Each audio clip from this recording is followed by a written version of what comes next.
Hi, my name is Chris Brennan, and you're listening to the Astrology podcast. In this episode, we're going to be talking about the astrology of eclipses and specifically how to determine what an eclipse will be for you based on where it falls in your chart in terms of especially the 12 houses, which represent topics or areas of a person's life. So joining me today is eclipse specialist extraordinaire Leisa Schaim. Hi, Leisa. Hi, Chris. Do you like that title that I made up just now? Yeah, thanks for adding that. Okay, I thought it was fitting. So this is an episode of the Astrology podcast, and we're recording an introduction to it right now, tonight. But what the majority of this episode is actually going to be is a recording from a local astrology group that we hosted here in Denver earlier today on, July 13th, 2019. The meeting started just after 3 p.m., and we're recording this later at night at 9, 10? 10-ish. Yeah. 11, something. Yeah, something. Sagittarius rising, for those who want to know. Pisces rising with Jupiter and Sagittarius. So, what this episode is going to be is a recording of a meeting of the Denver Astrology Group that was about 2 hours long, where we had an audience of about 25 or 30 astrologers. And we went through and explained and talked about and presented some ways of how to conceptualize and how to interpret eclipses based on where they fall in your chart. And we took examples from the audience where once we had explained the principles, we started asking people to apply it to their chart and tell us about either how the current eclipse series is affecting their life and how that seems to be manifesting, or how previous eclipses have worked in their life. And we got a lot of really good examples, I think, right? Yeah, I think there were really great examples from most of the houses. So hopefully you watch and agree. There's some great stories in there. Definitely. And then we'll we'll do a little wrap up or conclusion at the very end that we'll record here in just a minute as well. Mm-hmm. So this is a meeting of the Denver Astrology Group. If you ever want to attend a meeting, if you're coming through Denver, you live in Colorado, just do a Google search for Denver Astrology Group and you'll find our page on Meetup. We always meet on the second Saturday of each month. If you want to support the podcast, like by becoming a patron, you can sign up through my page on Patreon and you get early access to new episodes, bonus content, like we do an episode on electional astrology each month and other things like that. So you can find out more information about that at theastrologypodcast.com/subscribe. So with that introduction out of the way, let's get into the episode. All right, let's go ahead and get started. So thanks everybody for coming to the July meeting of the Denver Astrology Group. What is the date today? It's the 13th? Today is July 13th. So it's Saturday, July 13th, 2019, starting at 3:06 p.m. in Denver, Colorado. So if this is your first time attending the group, how many people is this your first meeting? Just out of curiosity. Okay, cool. So we always meet here on the second Saturday of each month, always from 3 to 5 p.m. here at the Mercury Cafe. So sometimes we schedule our meetings kind of late because we like to catch speakers who are coming through from out of town and sort of remain flexible to just do things that come up on the fly sometimes. And that's sometimes works out really well in the past. And other times we end up scheduling meetings really late, like this month. But you can always be sure that we'll be here on the second Saturday, pretty much no matter what.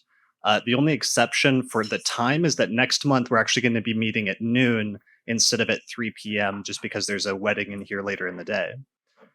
So today we're going to be talking about eclipses, and we're going to be talking about how to use eclipses and apply them to your birth chart in order to understand what they mean for your life. And this is kind of topical both because obviously we're in eclipse season now, and this month we have our first set of eclipses in Capricorn and Cancer, but also we're hoping that it's something that will be more generally applicable to you as a technique throughout your life and your career as astrologers or astrology enthusiasts. So before we jump into it, do we have any news and announcements? Not that I can think of other than that.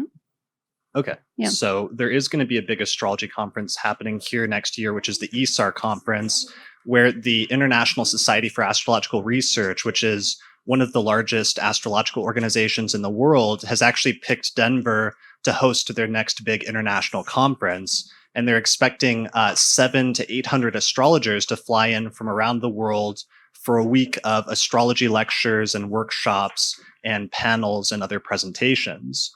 So that's happening next September, in September of 2020, up in Westminster. Mm-hmm. And what hotel is that at? I think it might have been the Westin. I don't know if I'm remembering that right. Okay. Yeah.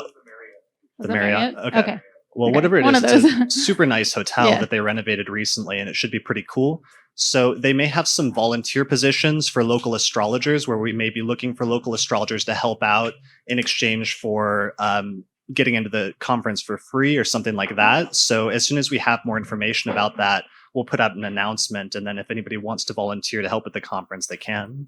Mhm. Anything else? No, I think that's it. Okay. Oh yeah, we're looking for Oh, speakers. We're yeah. always looking for speakers. If you're an astrologer or an astrology enthusiast, and if you'd like to give a short presentation at some point at one of the meetings, one of the things we do sometimes to give people experience giving talks is do a bunch of short 20 or 30-minute presentations rather than like a long hour and a half long presentation. So if you have any interest in giving a talk at some point, then just email me or Lisa through the meetup page, and we'll try to set something up for you at some point in the future. All right, so let's go ahead and get started with our topic today, which is the topic of eclipses. And so the main theme that we're going to focus on, and one of the recurring keywords for eclipses, is the idea of them representing great beginnings and great endings. And this is tied in with the modern conceptualization of eclipses because part of what an eclipse is, of course, is it's just a new moon or a full moon. And they have to, when you start looking at eclipses and thinking about what they mean astrologically, that's your starting point, is realizing that eclipse is a new moon or a full moon, but it's a special one that only happens approximately every 6 months. So about every 6 months, we'll have a solar eclipse and a lunar eclipse occur roughly in the same month, Mhm. right? Yeah. Yeah. So it'll be usually in pairs of two of opposing signs. Every now and then, there'll be three in a row because of the motion backwards of the nodes. But basically, as Chris said, they're kind of supercharged new moons or full moons that happen near the transiting nodes. Right. So, because new moons and full moons, of course, happen every month, but the issue is that the new moon and the full moon, when the sun and the moon conjoin at the same degree in the zodiac, they don't always pass, even though they're passing it across the same degree of the zodiac at the same time at a conjunction, which is a new moon, they don't always pass directly in front of each other, both by longitude and latitude. And it's only when the moon passes in front of the face of the sun that it actually moves in front of the sun and eclipses or blocks it from view. And that's why eclipses are unique, and that's why they only happen in 6-month intervals, because what's happening the rest of the time is just the sun and moon are making zodiacal conjunctions, but not conjunctions by latitude. And that's actually what the nodes represent. Most people don't realize this, that the north and south node represent the point on the ecliptic where the sun and moon intersect perfectly.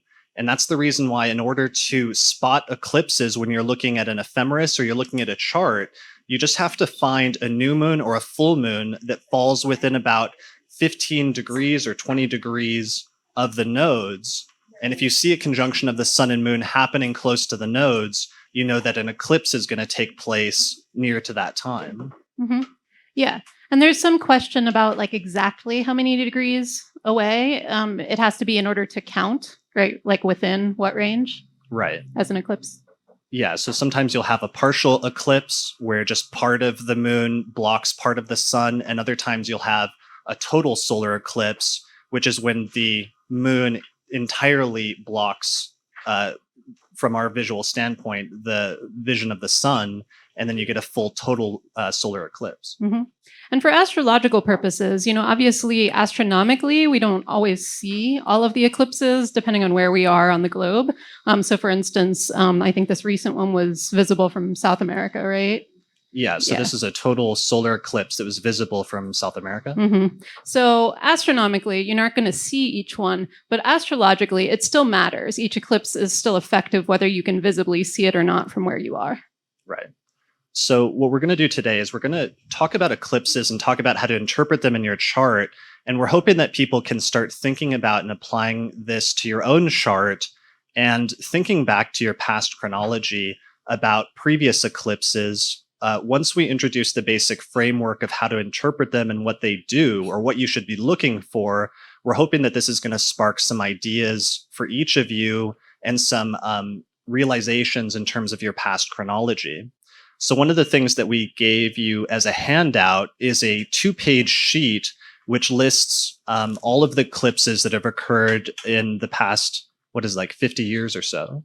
Yeah, or more. Mm-hmm. So this is from a book. This is just a photocopy from a book by an astrologer named Neil Mickelson. And the title of the book is, what is it again? Was it the Handbook of Planetary? I don't know if I'm remembering that right. Yeah. Tables of Planetary Phenomena. Tables of Thank you. Planetary Phenomenon. And it's produced by ACS Publications, which is the same company that publishes the American Ephemeris that most astrologers use just to look up planetary placements. So I definitely recommend getting that book because it has a lot of handy tables like this one, which at a glance tell you where all of the eclipses have taken place and specifically what zodiacal signs they've fallen in, as well as what zodiacal degree they've fallen in over the course of most of the past century. So we're going to be focusing on the eclipses and not focusing so much in terms of where they fall by degree, but instead we're going to encourage you to focus on what sign of the zodiac the eclipse is falling in and seeing especially what house, which of the 12 houses in your birth chart the eclipse falls in, as activating some of the topics associated with that area of your life. Mm-hmm. And they happen twice a year in pairs, like we mentioned, and that'll be a series of about 3 to 4 in the same signs, and therefore activating the same opposing houses in your chart. So that's kind of the time frame. There are specific days where the eclipse actually happens, but in terms of when that eclipse cycle is kind of operative in those topics of your life, it's that range. So about 3 to 4 6-month periods. Yeah. So in order to like anchor this in the present time, the most recent eclipse that occurred this month fell at about 10 degrees of Cancer in the zodiacal sign of Cancer around July 2nd. Mm-hmm. So, and this is a solar eclipse. So it's like a new moon because it's a conjunction of the sun and moon, but it's a special new moon that's only occurring in 6-month increments. And because it occurs in 6-month increments, it has an effect that's going to last for at least the next 6 months. So one of the things that I think trips astrologers up when they first start studying eclipses and trying to apply them to their charts is sometimes they see an eclipse coming and they expect there to be an immediate event that happens at the time of the eclipse. But oftentimes that's not the case because that's not necessarily how eclipses work. But people sometimes get disappointed and sort of like discard eclipses and say maybe they're not that big of a deal. But what you need to do is pay attention to what house the eclipse falls in, and then pay attention to whether some of the topics associated with that house start to have major changes in terms of major beginnings or major endings over the course of the next 6 months. Mm-hmm. From that eclipse series, the first eclipse, until the next eclipse takes place in that same sign. Mm-hmm. Yeah, and oftentimes things can also be seeded at that time. So if you're looking for something to happen immediately that's externally obvious, that won't always happen. And part of it is that time frame that you're looking at versus right on that date. But the other part is sometimes it'll actually, especially with the new moon ones, it will seed a beginning, but you won't see the sort of further development of it quite yet immediately. Right. And that's especially true for solar eclipses. Since a solar eclipse is a new moon, it represents some sort of new beginning or new foundation. Because at a new moon, the sun and moon conjoin, and then the moon starts off sort of dark and then starts to increase in light and get brighter and brighter over the course of the next 2 weeks until eventually you hit the full moon. And the full moon is usually conceptualized in Western astrology as some sort of culmination of events that were usually initiated at the new moon. Mm-hmm. Yeah. And I always tell people that it can also precipitate things happening more quickly than they were expecting, in addition to those major significations of, beginnings and endings. Sometimes it'll spark something unexpected in a little bit of overlap way with, like, say, a sort of flavor of a Uranus transit. Not exactly the same, but sometimes that kind of feeling can overlap. Sure.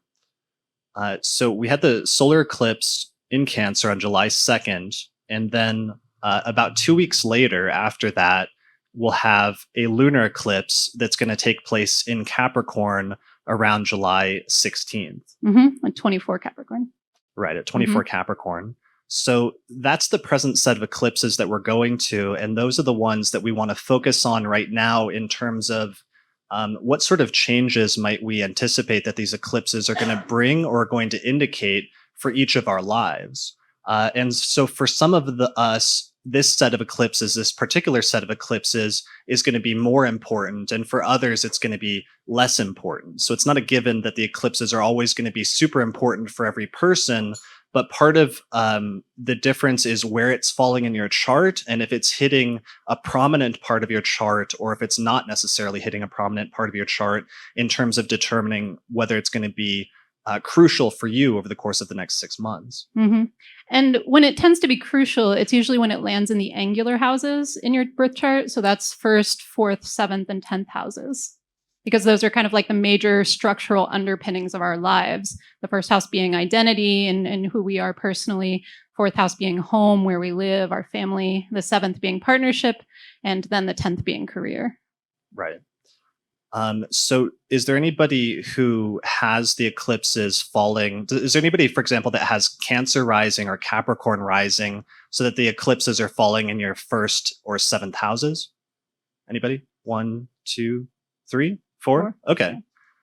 So those are definitely important. Like one good example of that I remember from years ago was Barack Obama has Aquarius rising, and we had a set of eclipses that occurred in Aquarius around the time of the 2008 presidential election, which was one of the things that indicated him being elected at that time and moving into the presidency. Then what was interesting is that 4 years later in 2012, there was another set of eclipses that shifted to Scorpio and Taurus, which was his 10th house or his 10th whole sign house, and then he was reelected. We then had something kind of similar with Trump, where in early 2017, there was a eclipse series that started in Leo, and Leo is his rising sign. So we had sort of a similar repetition of the last 2 presidents having eclipses occurring around their 1st house around the time of becoming president. Mm-hmm. And that can happen because, I mean, the 1st house is so vital to who you are. It's kind of the most important house in the chart when it comes to who you are. And it sometimes can indicate when there's an eclipse, they're putting a spotlight on you or getting sort of attention or recognition more than usual. And that's kind of why those manifested that way for them. Right. Yeah. So one of the things that everybody needs to keep in mind as well is that eclipses, they don't just focus on one house, but it's always tying together the polarity of the house that it's falling in and the house that is opposite to it. And that's because eclipses bounce back and forth over the course of about a year and a half or almost 2-year period between those 2 signs. So that what happens is that when the north and south node move into a new set of signs, you know that there's going to be eclipses in those signs for approximately the next year and a half or 2 years. And you'll get, for example, in this eclipse series in July of this year, earlier this month, we had a solar eclipse in Cancer, and then we're having a lunar eclipse in Capricorn. Then 6 months from now, we'll have a lunar eclipse in Cancer and a solar eclipse in Capricorn. So it just keeps jumping back and forth on that axis between Cancer and Capricorn for about almost 2 years. Mm-hmm. So when you think about that in your own chart, you need to think about what 2 houses it's falling in and what the relationship is between those 2 houses and how the topics associated with those houses are working in your life at that time, in realizing that there's often an interplay between those 2 houses. Mm-hmm.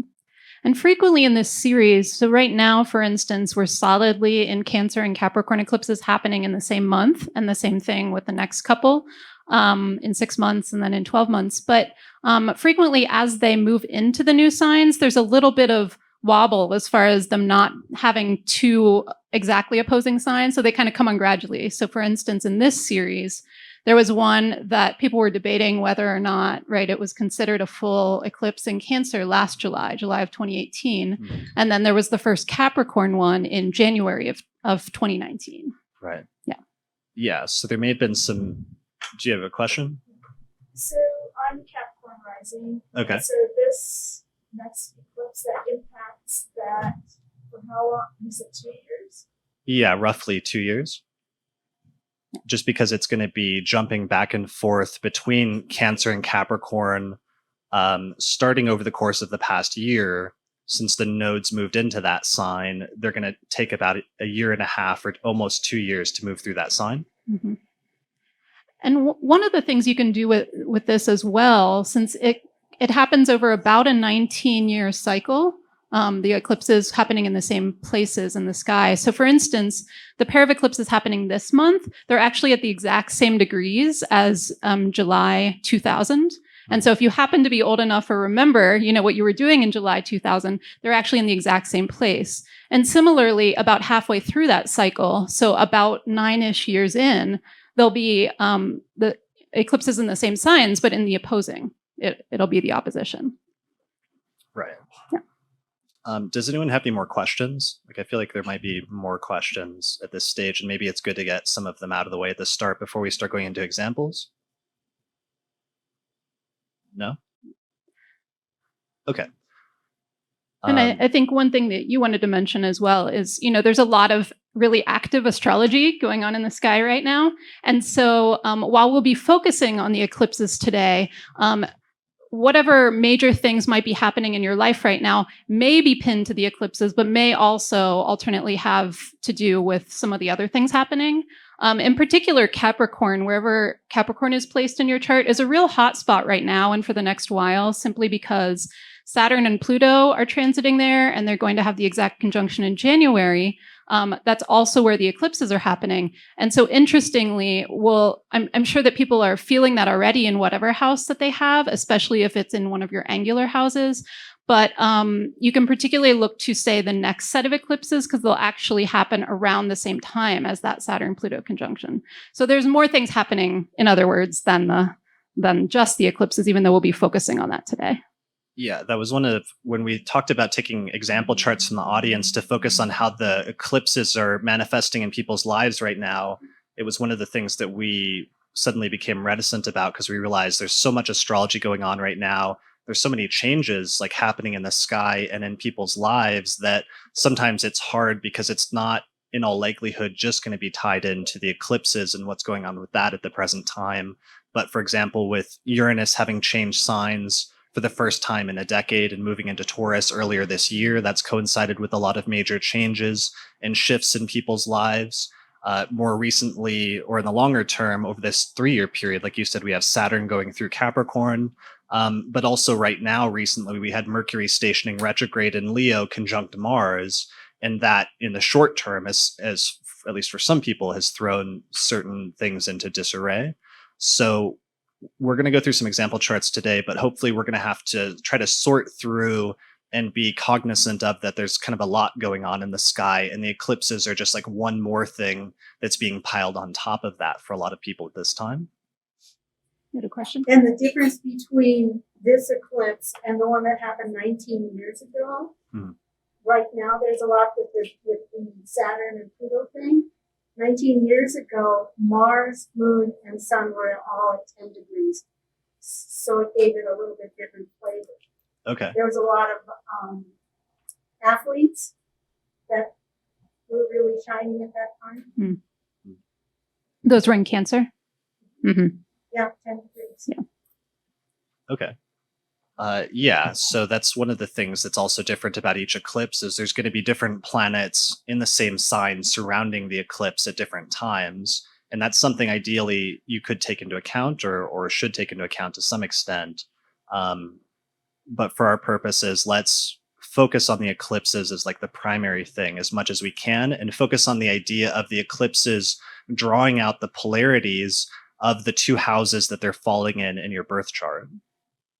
So one of the things we could do maybe is just go through the houses and talk about those polarities that might come up, sure. and see if anybody has any good examples from the audience of eclipses having fallen in those houses in your chart, and those topics coming up in your life at that time in the past. So as we're going through these houses, look back at the handout and just see when in the past the eclipses would have fallen in those houses in your chart. And for our purposes, Leisa and I are going to be using whole sign houses, and that's sort of the approach that we would recommend in terms of paying attention to what houses the eclipses are falling in your chart. It's fine if you use a different form of house division and you want to apply it in that way. But as a starting point, you might find it useful for timing to focus on the whole sign house. How many people are already familiar with whole sign houses? Okay, so for those that aren't, all you have to do is find out what sign the ascendant is located in your chart, and whatever sign that it is, the entire sign becomes the first house. Then the next sign after that becomes the second house, and the sign after that becomes the third house, and so on and so forth. So it's a really simple approach to house division, but I think you'll find it effective when studying eclipses because as the eclipses are moving through a specific sign for 2 years or so, you'll often see the topics associated with that house come into play for the entirety of that period. All right, so let's talk about the first set of house polarities, which is the first house and the seventh house. And the basic keywords or the basic polarity there is in our lives, in our personal lives, the difference in the interactions between our conceptualizations of ourself versus other people in our life that we're involved in a close interpersonal relationships. So the first house, as I was mentioning earlier, is the most personal house to us in the chart. And so it's the one that most represents who we are as a person. So sometimes with eclipses there can be, as mentioned earlier, there can be more of a spotlight on you for whatever reason. So you could get more recognition or attention at that time. You could make a change in the first house areas, which can also have to do with appearance or your body, or just kind of how you present yourself, which can be an identity change of various sorts. And then the seventh house is partnership. So it is self and other. Primarily personal or business partnership goes there. So marriage goes there, long-term relationship. If you do any client work, a lot of one-on-one interactions, those also tend to go there. Mm-hmm. So think of the first house and seventh house, and the keywords for eclipses, if they're falling in your first and seventh house, is great beginnings and great endings with respect to yourself and with respect to your relationships. So sometimes this can represent, for example, if eclipses are falling in your seventh house, like the start of a major new relationships, or sometimes it can represent the ending or the culmination of a relationship that already exists. Mm-hmm. Yeah, I think that's one of the more reliable eclipse paths in the chart, first and seventh, because they're so prominent. And so oftentimes when I do see like clients, for instance, who have eclipses either already happening or coming up in their first and seventh, especially if they're not in a relationship yet, I always feel like it's a good plus sign in terms of the potential for meeting someone because it does so often happen. Right. And we had a funny anecdote about that with whole sign houses from 2008 when eclipses were falling in my seventh house. Right. Do you want to share it? No, you can go. Okay. Well, we met in the summer of 2008 when I founded this group, and we started seeing each other, and an eclipse fell right in my seventh house of relationships using whole sign houses at that time. And I think you were still a little skeptical about whole sign houses because in Placidus, it fell in my sixth house. Mm-hmm. And so what did I say? I mean, I was just being kind of skeptical about which house it really was, just astrologically. Right. And you were like, well, I mean, if you want the eclipse to be happening in my sixth instead of my seventh, but right. Yeah, it turns out it seemed like it was more seventh in the long run. Yeah. So not to proselytize whole sign houses too much, but that was one of my, I think I won that argument 10 years later. Yeah. I think so. So just think about it in terms of the signs, because sometimes, even though it sounds really basic and it sounds overly simplistic, sometimes just an eclipse falling in the seventh sign relative to your rising sign means that seventh house topics might become more prominent in your life at that time for some reason, and there might be a great new beginning or there might be a great ending. So one thing I want to say, though, is I don't want to freak people out if they're in a relationship already and they get worried that that means that a relationship will end during this time, because sometimes it just means, in everybody's lives and everyone's relationships, we go through different phases. And sometimes it can just be the closing or the ending of one phase in a relationship, and the opening up of a new phase in a relationship that will then last for a number of years. Hmm. Yeah. And since it's the seventh house and it being not just partnership, but your partner themselves, it can sometimes mean that your partner is having a major change in their life, but that doesn't necessarily mean that the partnership has to end. Oh yeah, that's huge. shifts, Actually, that's a yeah. huge point. Yeah. Like aside from the first house is the main house that refers to you in your chart, but the other 11 houses don't necessarily always have to do with you. Sometimes it refers to just other people in your life and things that are going on with them at that time. Mhm. So if you have an eclipse in your seventh house, it may be that your partner, if you have a partner, is going through some major changes and they're the one that's having some major new beginning or ending at that time. If you have an eclipse taking place in your fifth house and you have children, it may be that there's some major changes happening in your children's lives at that time. If it's happening in your fourth house, it might be your parents. If it's your third house, your siblings, your 11th house, your friends, and so on and so forth. So sometimes people get tripped up because they look back and they see an eclipse and then they don't remember anything significant happening at that point in their life. But then if you ask them about the person associated with that house, they'll say, oh yeah, they had a major change at that time in their life when they got married and then moved to a different country, or their parents died at that time, or their sibling got a major new job or something like that. Sometimes it doesn't have to do with you. It just has to do with other people in your life that you're close to in some way. Mm-hmm. So I think that's a good and or to think of when in any of the houses that involve other people in your life, which is a lot of them. It can be a change going on with that person themselves. And that change may or may not then in turn affect your relationship with that person. Right. So do you have a question? Yeah, kind of general.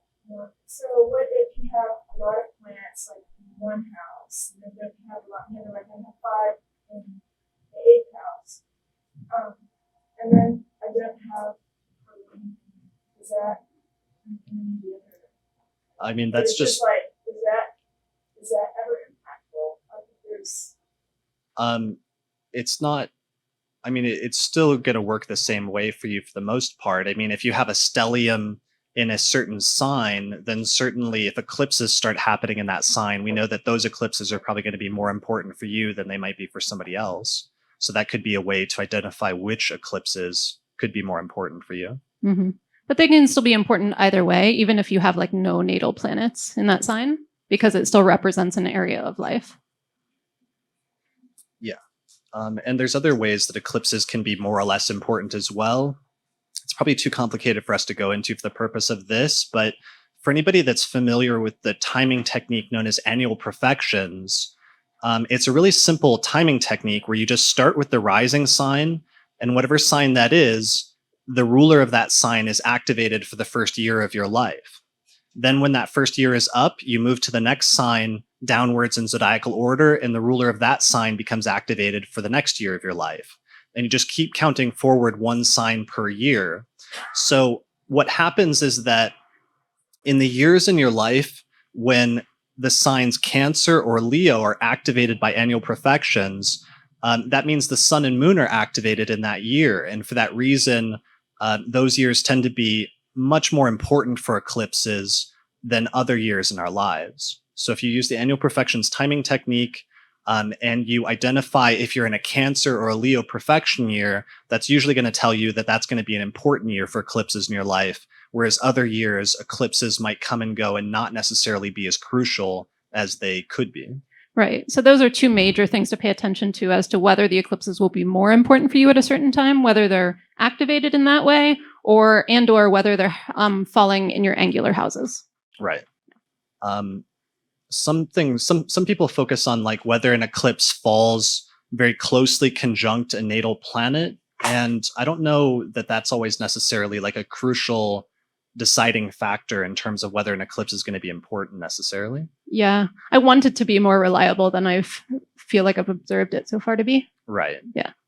It Yeah. seems like it would make sense, but yeah, I mean, it seems like the house is more just the thing. Yeah, I think it just comes back to the idea that sometimes people focus on eclipses too much as being like exact timing things where a specific event is supposed to happen exactly on the eclipse, but instead what it's doing is it's opening up a whole 6-month period of your life, and looking at it more as like opening up a chapter in your life rather than always necessarily being a specific event. Mhm. Like, for example, Obama getting elected in 2008 was certainly an event, but it was opening up like a chapter in his life that lasted for the next 8 years of being in the presidency. Mhm. Or when you and I met, for example, it opened up, there was an event in terms of me getting in a relationship with somebody else, but it was opening up an entire, what turned into like an 11-year chapter of my life at that time. So think about eclipses as opening up a new chapter in your life or sometimes closing a chapter in your life. And while that can sometimes coincide roughly with specific events, usually it's more of like a time period that it's opening up in your life at that time. Okay, so that's first house, seventh house. Is there any other first house topics? I mean, first house as the self sometimes can be physical changes with your body and your physical vitality. So that can be like positive things. It can also be negative things like health issues. Other times it can be positive things like starting to take your health or your body more seriously in some way. The first house, though, is not just the physical body, but it can also be the mental body as well. So sometimes it can be changes in terms of your personality or your personal psychological characteristics. And if there's things that you've wanted to change at different times in your life, sometimes eclipses falling in your first house can be a good time to open up a new phase with respect to just your character and your psyche in general. Mhm. Yeah. I should clarify first. Are we talking about just this eclipse or any eclipse? Sorry. Say that again. The question about first house or whichever house we're talking about in the next 12 houses. Are we talking about this exact eclipse or any eclipse? Any eclipse falling in your first house or your seventh house. Okay. Somebody tried to kill me. Sorry.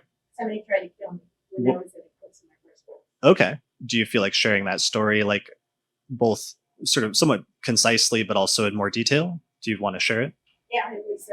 Would you mind talking into that mic that's right next to you, just so everybody can hear you?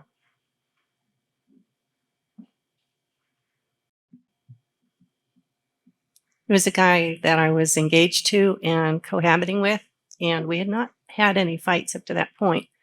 There was an eclipse. I just looked it up on the chart. In Libra, 3 degrees and change. It was in 1987. And, 97. And one day he came home, and I'm on my computer. There's only one computer in the house we shared. And he says, "Why are you spying on me?" I turned around to look at him. He rushed over, grabbed me, flipped me around, did some jujitsu moves or whatever, slammed me to the ground, started smashing my head in, and then strangled me into unconsciousness. Wow. And then something passed over him. I say that God saved me, but whatever happened, he decided to stop strangling me and go call 911 and turn himself in. So that's a first house eclipse that I never want to relive. I might not get another chance. I'm already on my second life. So What's your rising sign? Libra. It is Libra. Okay. Yes. And he was a seventh house person in many ways to my chart, and in his life, it affected him as well. The same eclipse. Yeah. He's an Aries. So, he was an Aries. Okay. Yeah. So, and you would have been having eclipses then bouncing back between your first house of self and body and health, and also your seventh house of relationships. So you had, and that's an interesting example because then it would tie both of those first house topics where obviously you had a really traumatic physical experience that I'm sure you had to heal from, but also just mentally and in terms of the sudden break with that relationship must have been hard in terms of readjusting like your sense of like selfhood as well. And spirituality. After that, and I felt like I was born again or raised from the dead, or however you want to look at it. There's certainly nothing I did to save myself at that point, but something passed over him and made him decide to go turn himself in. Full confession on 911. So, did he go to jail or what? Yeah. Okay. 5 years. No bail, no parole. Okay. It was especially brutal. This whole side of my face was reconstructed. Wow. Yeah, I'm really sorry to hear that, but that's a really amazing example. Thank you for sharing. Yeah, sorry. That. First house. Yeah. It's very physical. Yeah. Thank you. Thank you. Yeah. All right. So I think that sets a really good basis in terms of starting to understand what our approach is here and how we're going to do this. Does anybody else have any good examples that immediately spring to mind of either in the past or in the present with the current eclipse series, if they're falling in your first or seventh houses, that spring to mind about major beginnings and major endings that took place in your life with the eclipses falling in your first or seventh houses? And it's okay if nobody does. I'm just curious if there's any more good examples so far. Yeah, you have. Now, or you mean in the past or other? It could either be now, because since it started to happen, I know that there's some people that already can see those changes happening in their life. So if you have a present example, if Cancer or Capricorn is your first house, then that would be fine. Or if you've had an example in the past of them falling in your first and seventh house, that would be good as well. If you have one, then definitely if you want to speak into one of the mics.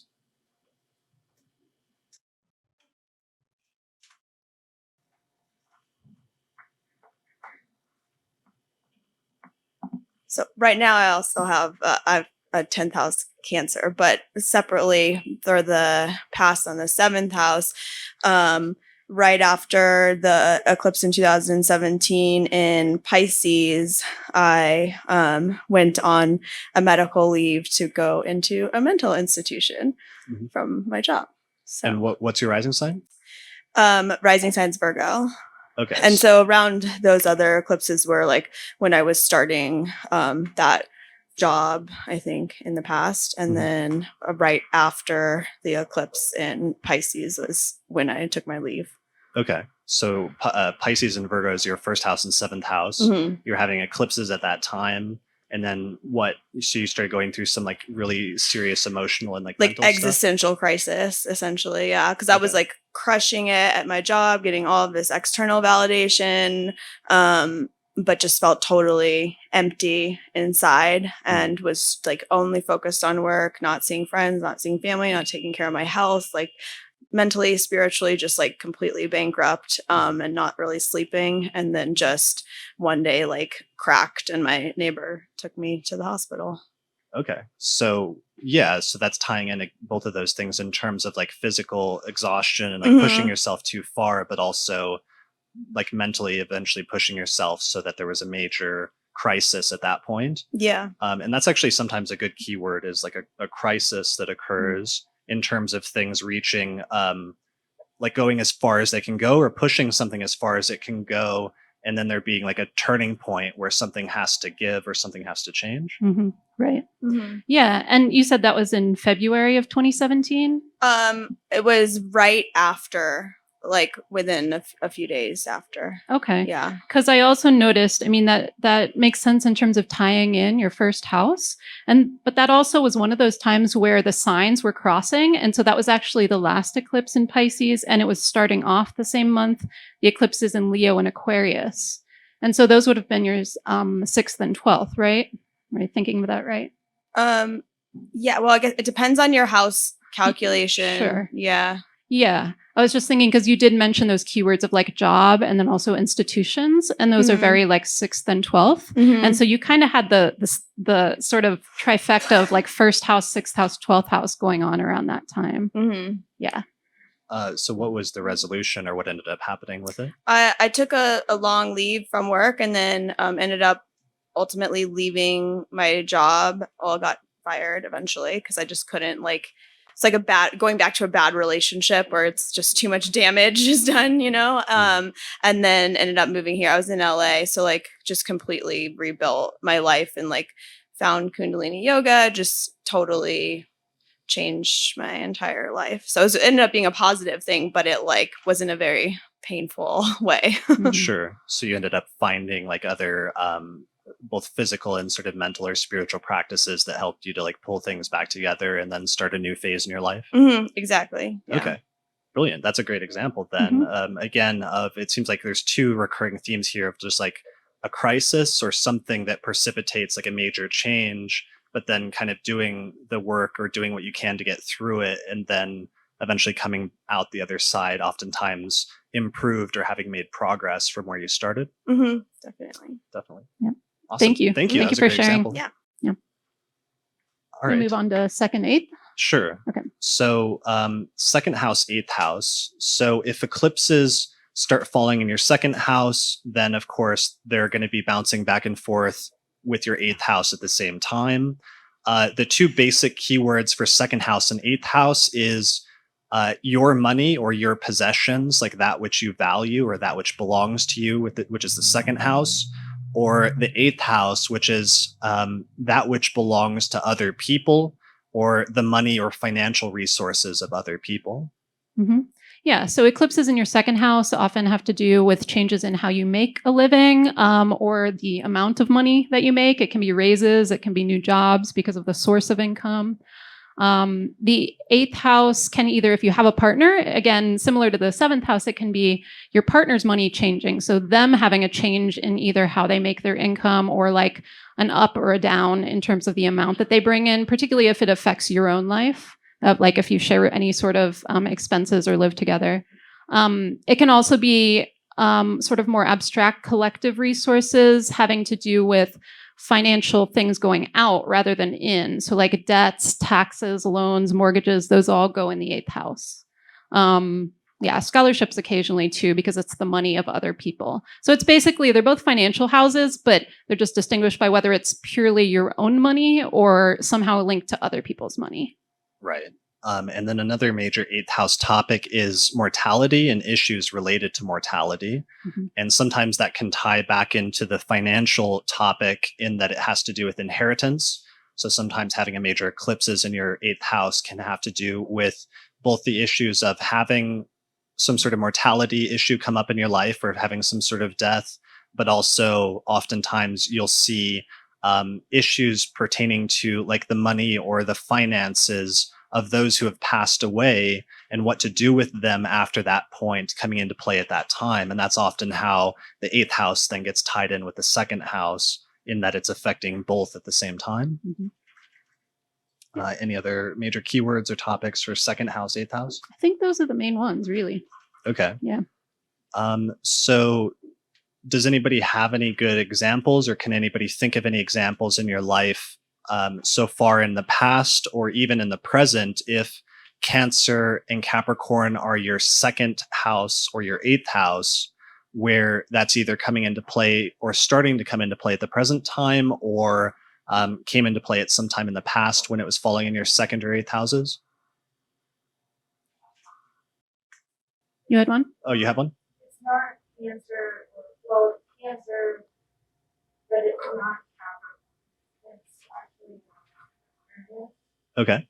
Um, Sure.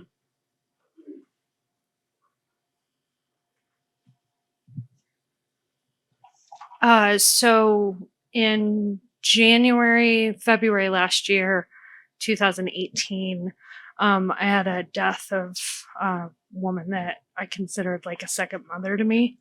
What's And it your was- rising sign real quick? I'm in Cancer rising. Okay. So it was in my eighth house. Right. And I just looked at the next eclipse that happened there, and it was in Cancer. And that death actually affected me in my first house because it really changed who I was and how I felt about myself. And like, it kind of, I went through some type of crisis. Who was it that identity-wise. passed away? She was like, she's one of my best friends that I had known for 20 plus years, but she was a lot older than me. And I grew up in her house. I met her when I was like 14, and she was like very influential to me and my best friends. And she was like a second mother, like a friend mother, but she was extremely important to me. And it really, her death caused a bunch of like inner turmoil and like searching and everything. So it really changed the core of who I was. Sure. So I see that as pretty influential, especially with eighth house. Didn't necessarily go to second house, but did affect first. So it's one of those off Yeah, that makes a lot of sense. So Filter. when there was the eclipse that happened in Aquarius, which is your 8th house, and that Mhm. was when your friend passed away. Yeah. She And- actually committed suicide. So Okay. and the turmoil surrounding that and why and all of that really led to the questioning and searching. Right. Because then not long after that, the eclipses would have shifted into Cancer and Capricorn and into your 1st house, 7th house axis. Mm-hmm. So what was your process, or what were you struggling with at that time that started making you have, obviously you're reflecting on that, but what were you struggling with respect to that? Or how did it change you so far in terms of your sense of self? So it changed my whole viewpoint on, like, because she had just gotten so many good things in her life going on that she hadn't had in the past. And it made me question, like, what is the meaning of all this? If you have everything that you have and you're still miserable, Sure. then why does this happen? So I started actually going into a deep spiritual kind of re-evaluation, and got into astrology and got into everything. So that's kind of what set everything off. And now I have a lot more basis for where I think things happen and why. Good. That's good. I mean, it's nice because we're like right in the middle of the Cancer Capricorn eclipse series, and we still have another year of them. And sometimes it's hard for people to see the changes that they're going through when they're in the middle of it. But it's good that you already kind of see and have a sense for how that's working out for you, and what you need to do to try to deal with it. Yeah. Thank you. Yeah. And I wanted to comment on one more aspect of what it sounded like that was for you with the 8th house eclipse, which is that, we did mention mortality with the 8th house. The one signification we didn't touch on, but that sounded like resonant of, was things that kind of make you go deep into yourself psychologically, or psychological turmoil. Oftentimes people who go into like depth psychology, whether it's temporarily for a specific event like that, or sort of more permanently, like for a career or something, they often have things in the 8th house. And so that was a good example of that as well. Thanks for sharing. I would like to comment about this because right now the Pluto is in Capricorn, and it's opposing all of the points for Cancer people. For example, it's opposing mine. MC, Sun, Venus, Mars, and now it's going to be in a square with my Moon and Saturn this year. So I wonder how much is eclipses and how much it is from the Pluto opposing these points in people's lives. Right. Going deep into psychology is very Plutonian. Yeah. And I mean, and there's so much crossover right now, as we mentioned earlier, it won't be only the eclipses happening in isolation, but in particular, I'm actually really feeling, because the next eclipse is happening in 3 days. And that's actually the one that's like with Saturn and Pluto. And I'm kind of feeling that vibe here of our conversation so far, because that's the eclipse that happens right next to Pluto. So yeah, they, especially the ones in Capricorn, really tie all of that together for sure. Yeah, and it's hard to just disentangle like the eclipses happening right now in Cancer and Capricorn from the fact that Saturn and Pluto are going through Capricorn at the same exact time.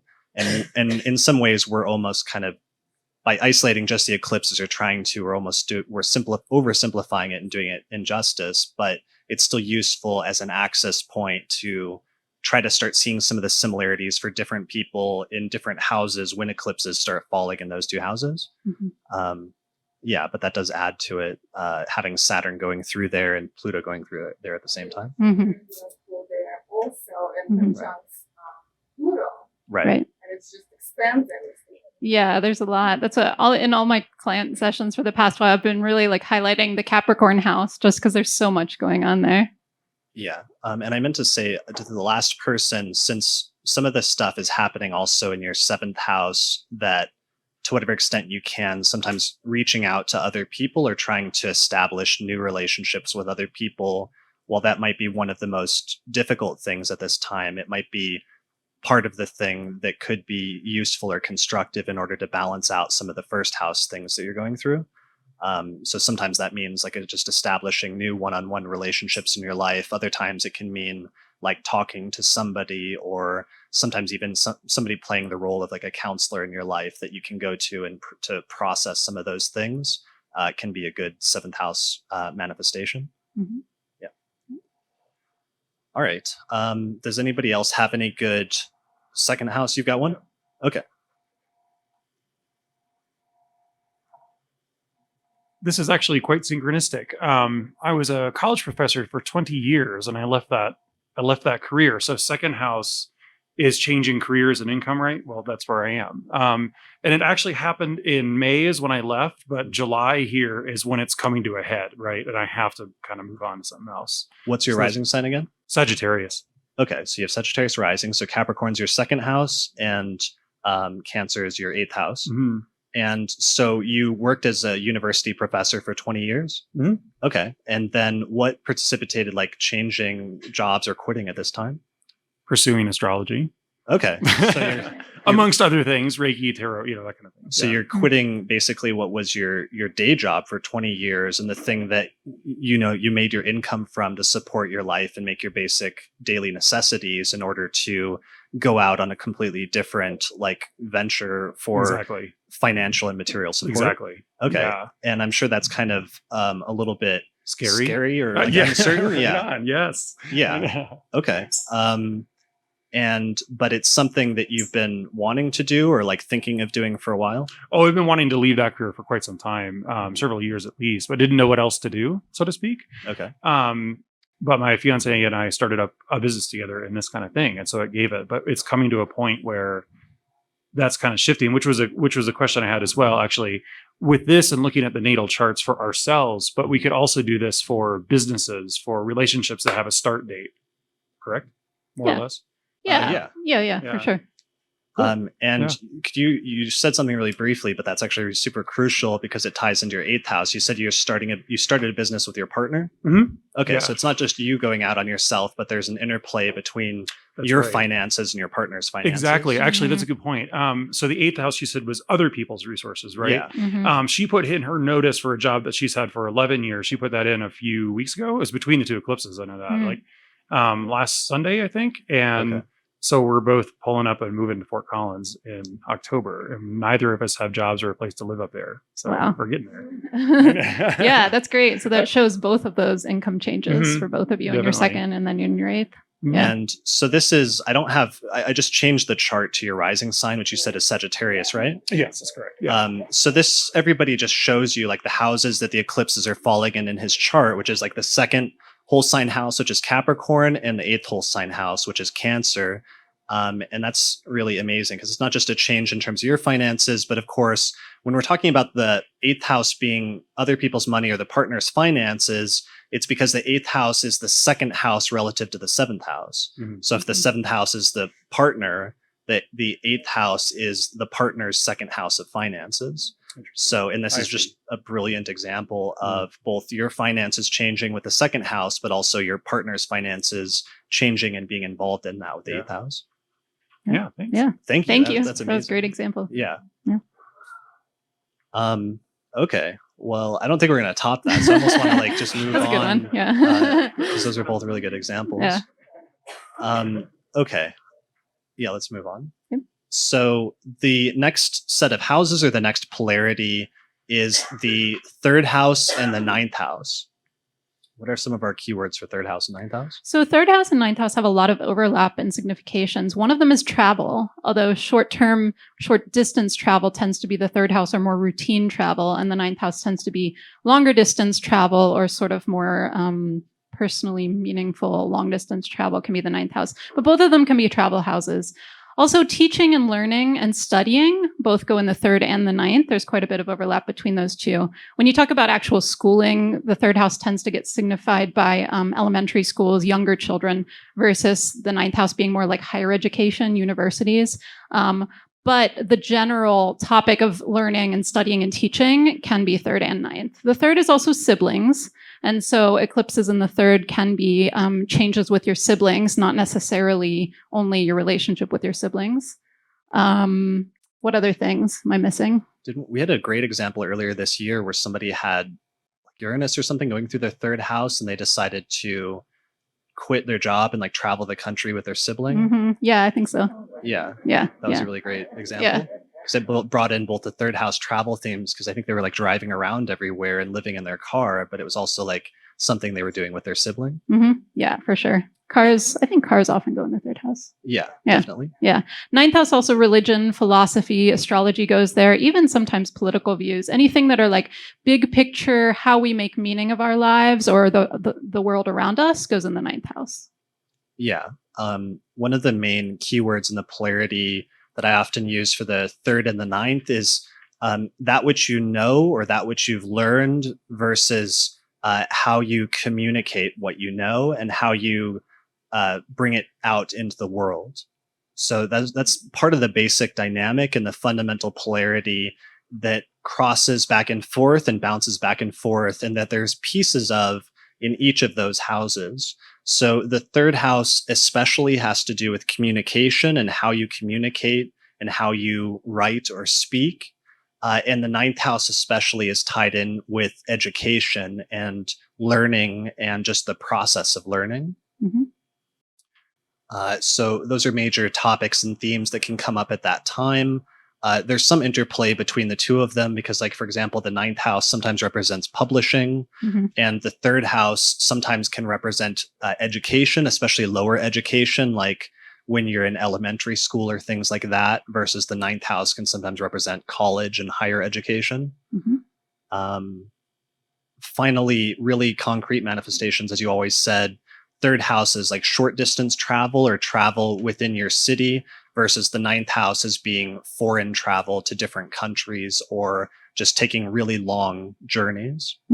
Or places you don't go often that are far away. Yeah. And the ninth house then sometimes gets extended to that which is foreign or foreigners in general, people that come from a different cultural or sometimes even religious or philosophical background from you, and your exposure to them and the way that it affects or changes your life. Yeah, cross-cultural experiences, even if you're not personally traveling, I've sometimes seen with ninth house things. So sometimes it's those people coming to you and you learning something new from them. Yeah. And finally, the third house can also represent not just your siblings, but sometimes other extended family, like aunts and uncles and cousins and things like that. Yeah, assorted relatives go there. Yeah. Which it's like for some people, that's not a big deal or that's not a big topic in their life. Whereas for other people, that's a major topic in their life, and their cousins or aunts or uncles or what have you play a major role in their life. That's one of the tricky things about astrology is it's all relative to each person. And for some people, some of these topics are going to be crucial topics in your life, depending on how your birth chart is set up. And for other people, those topics may not be very significant in your life if that's not a major factor or a major area of your chart. So that definitely comes into play here in terms of how the birth chart is initially set up and what the eclipses are activating in terms of that. Like, what do the eclipses have to work with? All right. Can anybody think of any current changes in your life in the third house, ninth house axis, or any past instances of eclipse falling in your third or ninth, especially whole sign houses, and major changes with those topics in your life, like beginnings or endings that coincided with that? No? Anybody? Do you have any good ones? I have a good generic one, although I don't Okay. but when I had the eclipse series in my ninth house, I went overseas for I hadn't traveled overseas very often. And I was, during the time of that eclipse, I was overseas. I was partially funded by a religious scholarship, and I was there working and volunteering with a different sort of quasi-religious group. So it was like several different ninth house themes, and that was during the eclipse series in my ninth house. Right. Yeah. And then, so you're traveling in a foreign country, you're working in a foreign country, partially funded by a religious organization, and then like a major event also occurred around that time in a foreign country, right? Yeah. So yeah, but it was just funny how many there were, like several different ninth house boxes ticked there. Yeah. And so do you want to go into that more? No. Okay, that's fine. So Yeah, so that's a good example of sometimes just something happening involving foreigners or a foreign country or one's philosophical or religious beliefs. I've seen some where it's like major changes in one's religion, where I've seen people um, quit like an entire religious belief that they'd had their entire life up to that point and go through like a spiritual or religious transformation where maybe they went from one religion to another or they decided to stop being religious altogether. Other people, the ninth house also has to do with astrology and just other beliefs or other, not beliefs, but practices like that. So Yeah. that can sometimes include like metaphysical studies. Right. Divination can sometimes be given to the ninth house. Yeah. Yeah. So sometimes people starting to do astrology, although that house is funny because sometimes if there's negative indications for that house, it can mean I've seen skeptics that have like Saturn in the ninth house Mhm. and they like stopped believing in astrology at that time, which ironically is like when the astrology said that they would stop believing in it. Right. Yeah. Right. Because the ninth house, I mean, even the absence, even atheism or even skepticism or things like that, those are, worldviews. And so that still goes to the ninth house, even if it's like a negating of a worldview or like your worldview is that there is nothing there. That's still something going on with the ninth house. Right. Yeah. Did you have a question or example? Yeah, would that also pertain to Sagittarius as a sign, like all of those things? Because I know that like houses can be certain areas for things happening, but they're not exactly the same as a sign themselves. Right. Yeah, I mean, there's some overlap because like Jupiter as the ruler of Sagittarius has some of the same themes and some of the same significations that it brings into that sign in terms of like education or foreign experiences and things like that, or religious experiences and philosophy. So there's definitely some overlap with the sign of Sagittarius, but it's not like a complete one-to-one correspondence between the ninth house and Sagittarius. Mhm. Is that what you were asking? Yeah. Okay. Any other third house, ninth house examples that people can remember? Yeah. Good one. Looking at your list of eclipses here, last time it was in Gemini Sag, which is my third house, ninth house. That was when I was in college and I did dump my religion that I grew up with. Okay. What's Okay. your rising sign? Do you feel like sharing that story in detail? Okay, let's do it.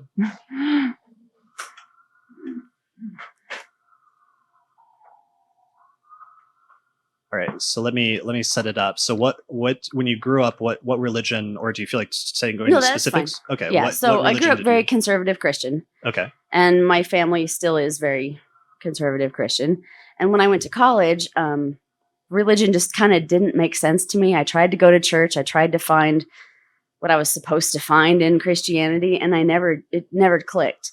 So I really was afraid of going to hell because, when you are brought up in this religion, that's what the consequence is if you leave, is you're going to go to hell. So eventually I took a class in college, which I think, just from looking at the dates, was probably about the time the eclipses were happening in the third and ninth house for me. And I took an anthropology class, and we learned how religion evolved over time. And it was like the light bulb went on, and so religion is a creation of people, and it's not the end all be all. So therefore, I'm not going to hell. So therefore, I'm okay. And that was kind of that was a really big shift in my life. I mean, What was your rising sign again? Libra? Okay. and what was your educational background up to that point before you went to college? Like, did you go to normal school, or were you like homeschooled or anything like that? No, it was Okay. just regular school. Sure. But, we went to church every Sunday. We did the Sunday school thing. I was confirmed in junior high and that whole bit. So, and then was that like a process, or was that like an overnight thing for you? Well, it was definitely a process, Sure. going through the class. And then, I think the aha moment was the realization that, okay, wait a minute. All right. I'm going to be okay. This is fine. But it did begin a long process of me having to make a new relationship with religion, because my family still is very religious. So years later, I had to go to therapy. I'd have to look at the dates again to find out when I was in therapy to be able to deal better with all of that. Mhm. But Yeah. That makes sense. So, and that's another good example in terms of there being like obviously like a triggering event sometimes, but then it being the actual change being a process that takes place over the course of several months and not necessarily being something that happens entirely like overnight. Yeah, it was probably more like a 10 or 15-year process of getting, I mean, I got over the religion for me personally right away, but it was hard to deal with my family for a long time. Sure. And it was maybe, I don't know, 6 or 8 years ago, maybe, that I went through the therapy, and now I'm good with the family. Like we're all good now. Sure. I still don't go to church with them, but it's okay. Yeah, well, and it's interesting because then at some point you must have gotten into other things. Like you're at an astrology meeting now, for example. So Yes. like, when did that come into play, or when did you start studying things like that? That was early 2000s. Okay. Um, Yeah, well, that might be interesting to see at some point. yeah, I'd have to go look and see what was going on then. For Yeah. sure. Cool. Yeah. All right. Yeah. Thanks for sharing that. Yeah, That's thank great. you. All right. Can anybody else think of any good third house, ninth house examples that have happened in your life so far in the past that touch on any of those topics? No? Okay. That's all right. One of the things, usually like after these meetings, we'll get like 5 or 6 people that'll write us afterwards saying that they were driving home and they realized like Right. 20 topics that came up and how it connected with their life. Yeah. But sometimes it's a little hard to think of it on the spot. Right. All right. So should we move to the next one? Yeah. 4th, 10th. Okay. So 4th house and 10th houses, when eclipses are falling in those houses in your chart, the two major topics are career versus your home and living situation as really primary things. Or more broadly, you could think of the 10th house as your public life, which is often tied in with your career and your reputation, versus the 4th house as your private life and your home and your roots and your sense of like where you come from and where you're grounded in your life. So fourth house eclipses can bring changes with regard to your actual physical living situation, your house, your apartment, what have you. You can move. Sometimes people move during eclipses there. It can also have to do with your parents specifically or your family in general, either or. And then finally, as you mentioned, roots, it can be like things more abstractly with regard to your ancestry, genealogy. Sometimes I've seen people find like family members that they weren't aware of when there's stuff going on in their 4th. So basically, yeah, home and family are the big categories, but there can be some of those specifics within that. Right. Like changes happening with your family. Yeah. Yeah. Changes happening with your family or between you and your family, either or. Yeah. Right. Okay. The 10th house can also represent not just your career, but your overall sense of your life direction and where you're headed with your life. Yeah. I mean, 10th house is a little more straightforward than a lot of houses. I mean, so much can just be your career or where you work, or sometimes your supervisor, your boss can be your 10th house. It can also be your sort of public role in life. And that can be like a non-paid public role if you have other public roles that you have in your community or what have you. And sometimes kind of like how you're seen publicly. So sometimes a change of status can be either 1st house or 10th house. Like if you're married or divorced, that kind of thing can also have some impact on your 10th house because it's how you're seen publicly. Right. Yeah. Does anyone have any good 4th house, 10th house examples? You have one? Having been rising, I have Cancer on the 10th, Capricorn on the 4th. Okay. And I was just thinking, when best parts of my career, there was an engineering, happened during the time of a Capricorn, it's 92. Sorry. Yeah. June 92, I was given. And you might want to say it into the mic just so everyone can hear you. Having Libra rising, I have Cancer on the 10th, Capricorn on the 4th, so it's a 4th, 10th thing. And June of 92, I got the best job probably of my entire career of engineering. and I was in charge of the engineering department in Bell South Mobility in Atlanta. And I was in charge of not only the whole state, but also for the Olympics. Wow. So I got to work with the International Olympic Committee and all kinds of stuff. It was fun. That was probably the highlight of my career. And then in 2000, same polarity of eclipses, I got engaged to my husband, and we got married shortly thereafter. Oh, wow. Okay. So both. Yeah, your home life. That's a really good example. So, yeah, having a major career change, and then it was something that you got the job, and you got what you said was the best job, but then it was something that lasted for a number of years after that point. Okay, that's Nice. good. Yeah, That's a really that's a good great example. Yeah, I saw another one. there's one. Yeah.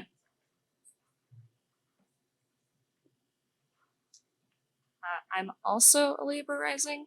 Apparently, we're representing at this meeting tonight. Okay, right. So last August, I moved back in with my mom, and then I picked up a new job early January. I also worked a seasonal job, so I was working about 50 to 60 hours a week and going to school full time. This kind of came to a head where I finally realized working so much was impacting my home life. I take care of a bunch of animals, horses, chickens, dogs, cats, little zoo. So I finally had to put in my 2 weeks to this job. I'm not going back to my seasonal job, and I'm kind of catching up on 6 months worth of like foregone projects at my home. My mom is also being deployed at the end of July, so I'm going to be the only person at the house taking care of everything for the next about 6 months or so. Wow. So, She's being deployed yes. in like the military. Yes. Okay, So, so you'll be in charge of running things at home. yep. Every last thing. That's going to be a full-time job in of itself, which is why I kind of had to quit everything I was doing. Wow. And Yeah. all of this started, you said, last summer, basically. So I moved in with her last August, but I didn't pick up a new job until the end of December. And then I Okay. also picked up a seasonal job and then school full time. So that, I mean, that's perfect because it goes back to, there's like a debate about whether the first eclipse that happened last summer, was that Cancer? It was Cancer, yeah. Yeah, it was, because it was like just barely part of the moon passed over part of the sun. So it was a very, very partial eclipse in Cancer. And there's a debate with some astrologers about whether that counted or whether it was even an eclipse yet. I was more on the side of like that counts. Yeah, me too. And that it's going to start the Cancer Capricorn eclipse series. And even though it might not be the most intense part, which is more happening now that it's getting close to total eclipses, that we would still see the opening phase of the sequence of events in some people's lives. And it sounds like that was definitely the case with you.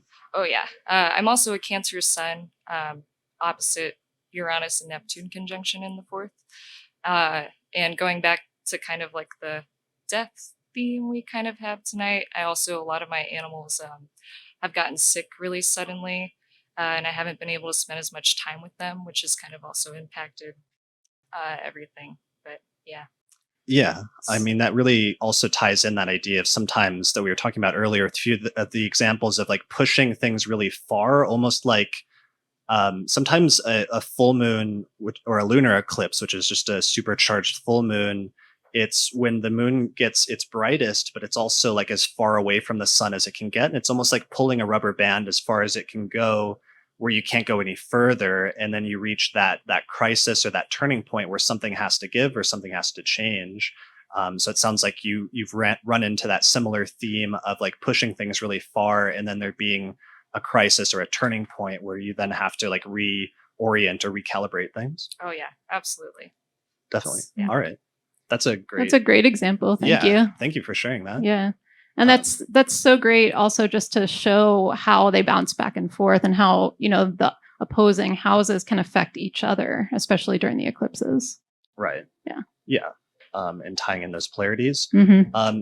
One of the things I wanted to clarify both for this and for the recording, and I wanted to just reflect on for a second, is notice the way that we're doing this is as like a dialogue with the person we're talking to. And that's very much like what an astrological consultation is supposed to be and often is. It's like you could sometimes talk as the astrologer, if you're sitting down with a client, like at a person, and you can say, well, it could mean this, this, and this, but that's not always as useful. And oftentimes it's far more effective to have a dialogue with a person where you go back and forth and understand the context of their life. And in understanding the context of a person's life and helping them to draw out and understand how the astrology is tying into the events in their life as part of like a mutual understanding or something that you're both involved in and working towards or working at, that's like a really effective way, or a far more effective way to have consultations than just like speaking at a person. Yeah, for sure. Because you can kind of lay the groundwork as to this is the general area and some of the main topics it can pertain to. But then oftentimes that'll spark an idea from the other person, which will in turn spark an idea from you as to how things are playing out in the astrology and back and forth. Right. Which then ironically sort of is similar to the eclipse thing itself, which is like a bouncing back and forth between one thing and its opposite. Yeah. And also frequently specific manifestations you might not have ever thought up on your own. People will tell you if you sort of like give the little intro, and then, you both can have new insights around that. Yeah, because your job is to try to just explain the archetype or something as close as you can to what the overlying archetype is. And then oftentimes they'll end up filling in the specific manifestation and you sort of go from there. Mm-hmm. I think, hold on, Joseph had a question first. Actually, I had another example. You've got one? Okay. Yeah, I've got a handful. Okay, yeah. Do you want to come share it? Okay.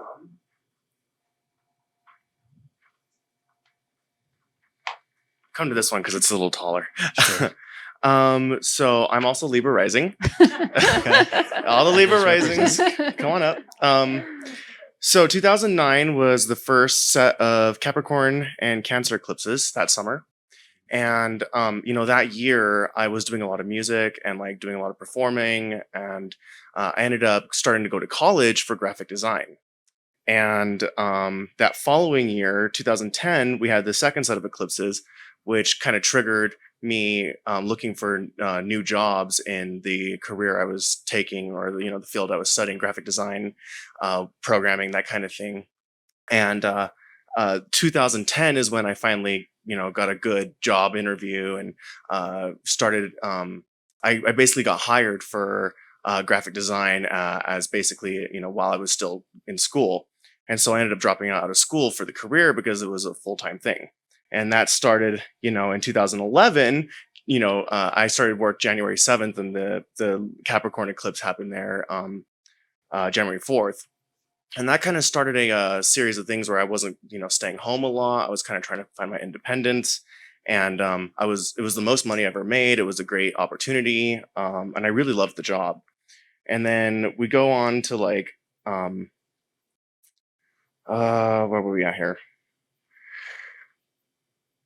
Well, let's just go ahead and skip into the most recent ones. Because I think there was a 2014, 2013, 2015. That would have been in like the first and seventh houses. Yeah. Okay. Let's skip those ones. Okay. So recently, the past set of eclipses, kind of like it's like a string of pearls where, this earlier this January, we had the eclipse falling. I believe it was in Capricorn, was it? Mm-hmm. Yeah. That was the first Capricorn one.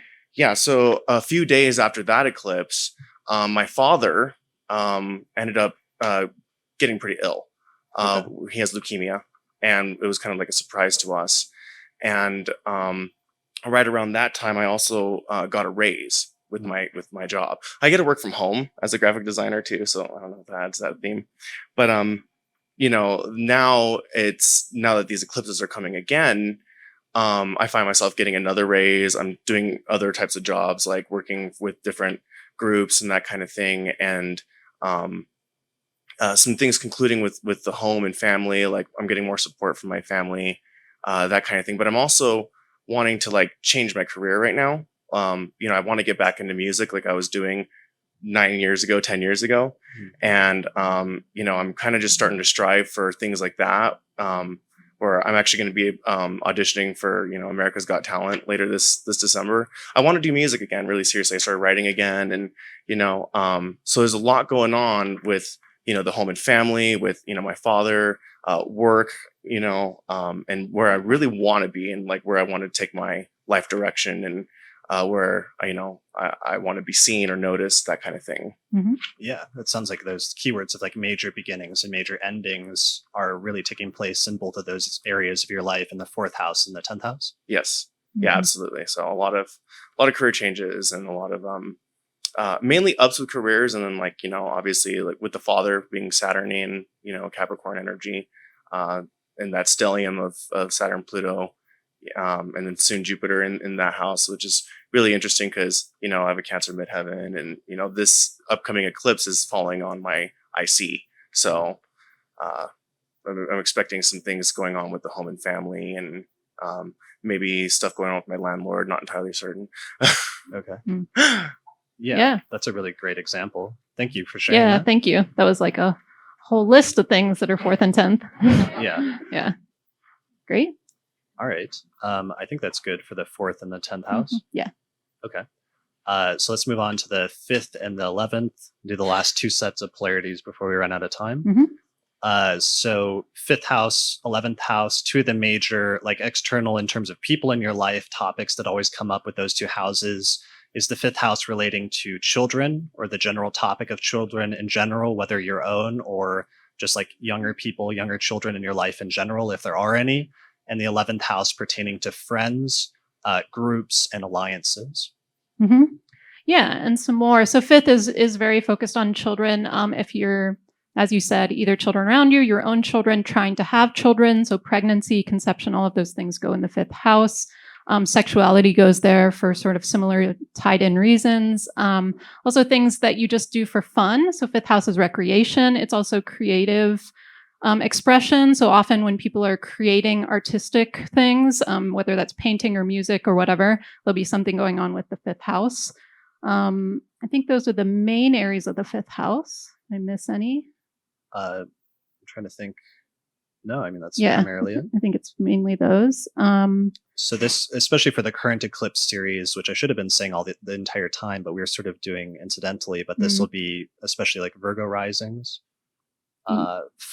where Capricorn is your 5th whole sign house and Cancer is your 11th house.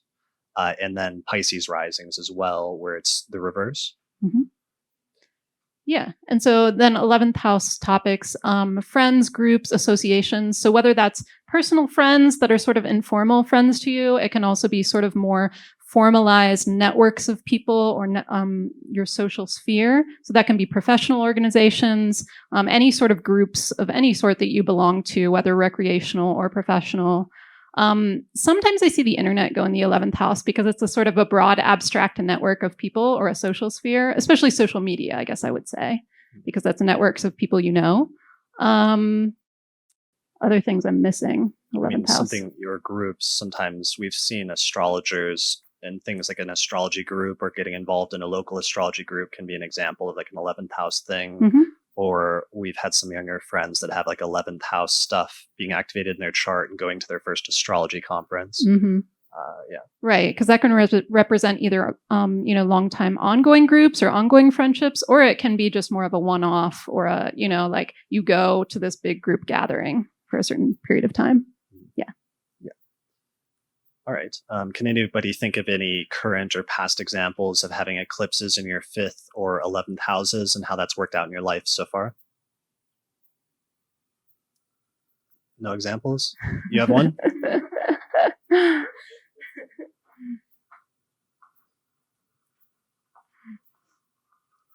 I guess this isn't really as drastic as a lot of other people's. Sure. But so, and this isn't going off of the whole sign system. This That's is fine. Placidus. Yeah. But so I have Cancer in my 5th house. And recently I just decided I was like focusing way too much on my business. I was like completely neglecting my social groups. And I decided to just kind of like step out of that and reach out to all my friends. And I actually wasn't really aware of it at the time, but that's like around the time that the solar eclipse was happening. So, and this is my first astrology meetup. So, Wow. yeah. Yeah, That makes that's sense. a really good Yeah. example. So the idea of just like friends and groups suddenly Yeah. becoming, and that's funny because those are sort of like independent things, right? Yeah. It's not necessarily something you're doing deliberately, but both of those almost 11th and 5th house topics just arose naturally from within you at this time. Yeah, I was getting to a point where I was very, very serious. I was going home from my full-time job and then I was working on my business. And it was getting to the point where I was just not seeing any of my friends and I was getting really depressed. And I just had this shift where I was like, I'm not doing that. Like I need to talk to my friends. I need to socialize. I need to get back into groups. And so I started hanging out with communities that I used to hang out with and just kind of reaching out to people. And that's where I am right now. Sure. So- And that brings in another 5th house topic, which is just like leisure activities, or like that which a person does for leisure or just to like to have fun in their Right. life sometimes. Right. Which like sounds like a weird blow off topic to like assign an entire house to, but sometimes that can be like a really crucial factor in people's lives, especially when you push yourself like too far and realize that you have like a deficiency of that in your life at some point. Yeah, that's what it was. I was like, I need to have fun. Mhm. Yeah. Yeah. Yeah. And what is your rising sign, just out of curiosity? Aquarius. Okay. All right. Cool. That's a really good example. Yeah. Thanks for sharing that. Yeah, thank you. Yeah, I think that's also a really good example of like why it's important to pay attention to all these different house meetings, because we're sort of culturally programmed to think that some topics are more important than others, or that we should focus most of our life energy on. But anything that can happen in life, or anything you can focus on in life, is represented somewhere in the chart. And so it's nice to see how these get activated, and that those can be like more important, especially at certain times in one's life. Yeah, especially like I said, if you're overlooking or if something's being suppressed or like withheld, and sometimes that being the crisis that you reach when you realize that thing that otherwise seems like an unimportant topic, that its deficiency is like causing a major crisis in your life for some reason. Mhm. Yeah, that's a really good example. So does anybody else have a good 5th house or 11th house example that you can think of, either currently or in your life in the past? Nope. Okay. Do you have one, Lisa? I was just trying to quickly see if I had one or not. I don't. Okay. I don't quite yet. Okay. Yeah. Yeah. Sure. I do have Capricorn in my fifth, but no planets, and so I'm just curious about, like, generally that just seems like a bummer combination, like Capricorn and your house of pleasure. And so I'm trying to like pay attention to what like is it about getting more serious and putting more structure around the things I do creatively and fun, or like I'm just trying to understand how the eclipse could tweak that house thing for better or worse. Sure.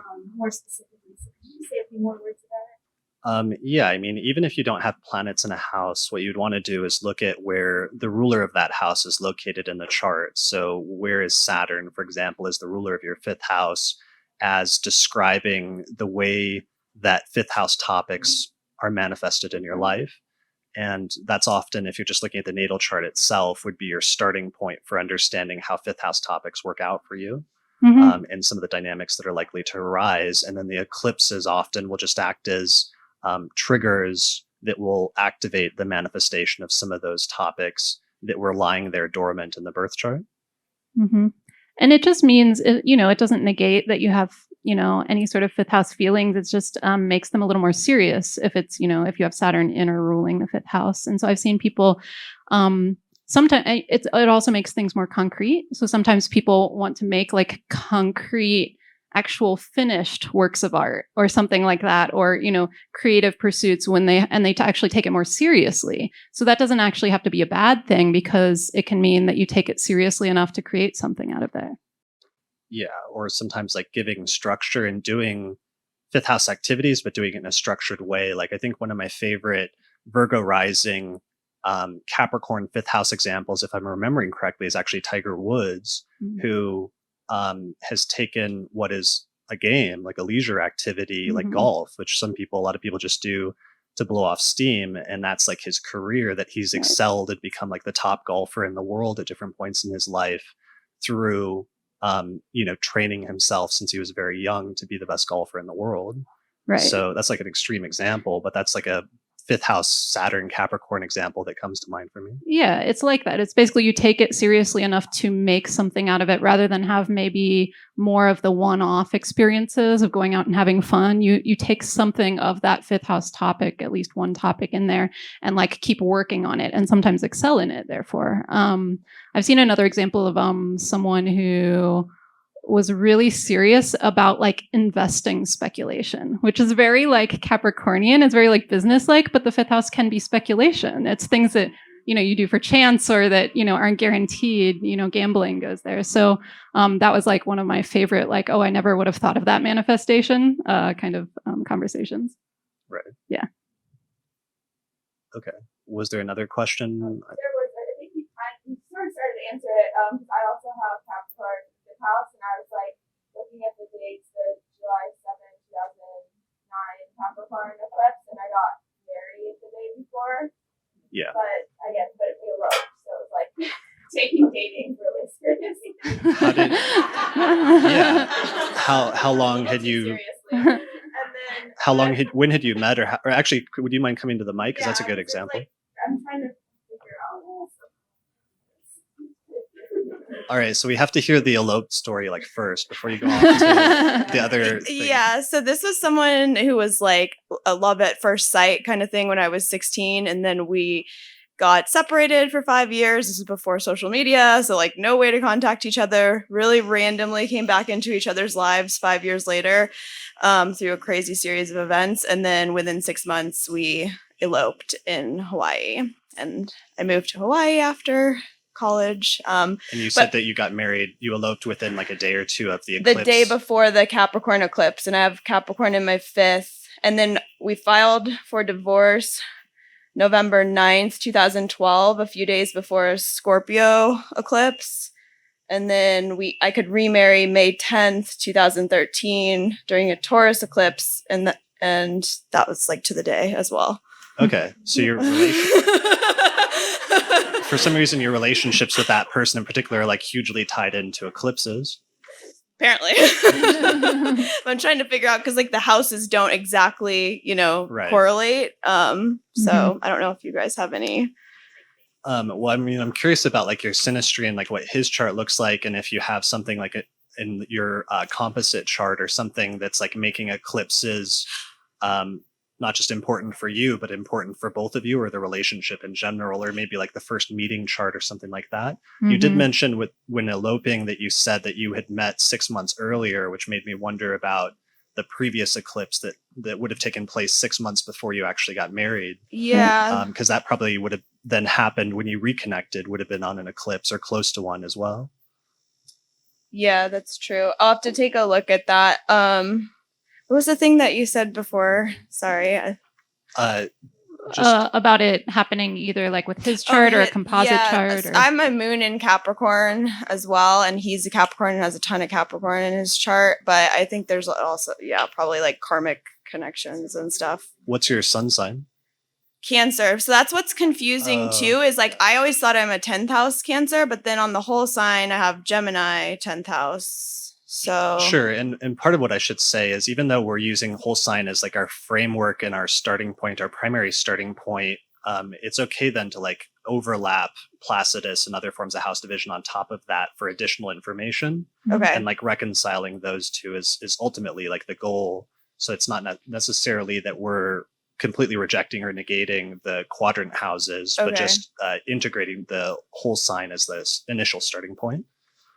Okay, but thanks. It's if you have your sun in Cancer and your moon is in Capricorn, right? That means you were born on a full moon, right? So that might be part of the reason why it's important for you, or they might be more important for you because you have an important lunation in your birth that chart. Makes sense. Because to the exact day too, I reconnected with one. He was a Navy SEAL, one of his former teammates on this past one in January. Yeah. Okay. Were you born on an eclipse? Where are your nodes? What's up? Do you know what signs your nodes are in? Yeah, Libra is my south node, and Aries, obviously. So then you would be born at the halfway point between two eclipses? Because if the nodes are square to the luminaries, then that means you're born at the lunations that fall exactly like halfway through an eclipse series. And that's like a whole other thing that we're sort of, is too complicated to get into today, but that we're focusing on just the eclipses and their polarity between those two signs. But oftentimes during the course of the eventuation of what manifests from the eclipses, there's an important turning point halfway at the lunation, halfway between the eclipses. So the eclipses happen in 6 month increments, but in 3 month increments after the eclipses, you'll have a set of lunations that are in the signs that are halfway between the eclipse signs. So for example, we're having Capricorn and Cancer eclipses this month, and in 3 months, there'll be an important turning point when there's a full moon and new moon in Aries and Libra. So it's like part of the whole eclipse cycle and the way that it like grows and manifests during the course of those 6 month periods. Anyway, but you might have been born at one of those important turning points, and that could be part of why it's more important for you. Okay. Thank you. Yeah, thanks for sharing that. All right. Okay. Any other 11th house, 5th house examples before we move on? Yeah. Sorry, I can't hear just because of the, could you speak up?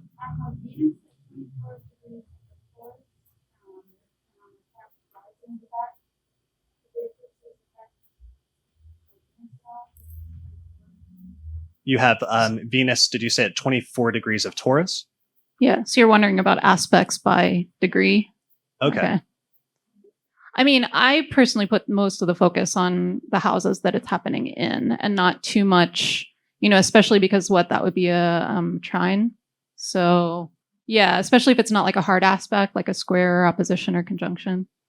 And if you have Capricorn rising, that's what you said, right? Yeah. It's going to be hard to tell because then it's going to bounce back and forth between the 1st and the 7th house anyways. So there might be relationship stuff that comes anyways. So it's going to be hard to distinguish between, is that coming from the 7th house activity or is that coming from the aspect of Venus? Definitely.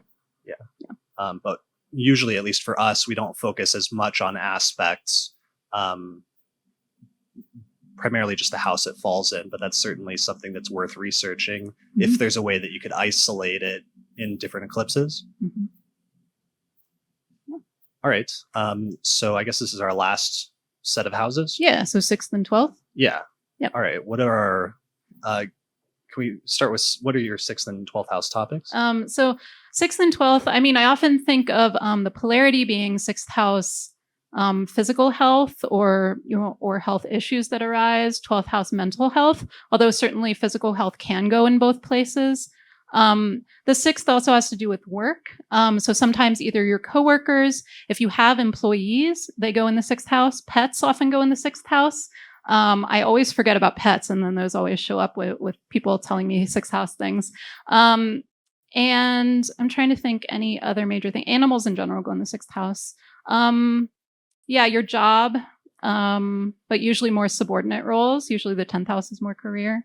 And then 12th house is anything that takes you away from everyday life. And so it's a place of solitude. And so that can be positive or negative. So on the positive side, it can be like ashrams, meditation centers, things that you proactively go to kind of get away from things, to have more quiet time. And in general, I think 12th house can be more like, what kind of rest do I need? Oftentimes when there's things going on with 6th and 12th is balancing your workload or how much work you need to do and how much you need to rest and take time for yourself to do nothing. 12th house also has to do with any sort of other institutions that take you away from everyday society. So that can be prisons, mental institutions, any sort of things like that. I feel like I'm forgetting one, but basically institutions. Yeah, hospitals. Yeah, that's the one I was trying to think of. Yeah. So those are, I think, a lot of those too. Yeah. So we're ending with the fun houses, basically. Yeah. Yeah, definitely. Okay. Yeah.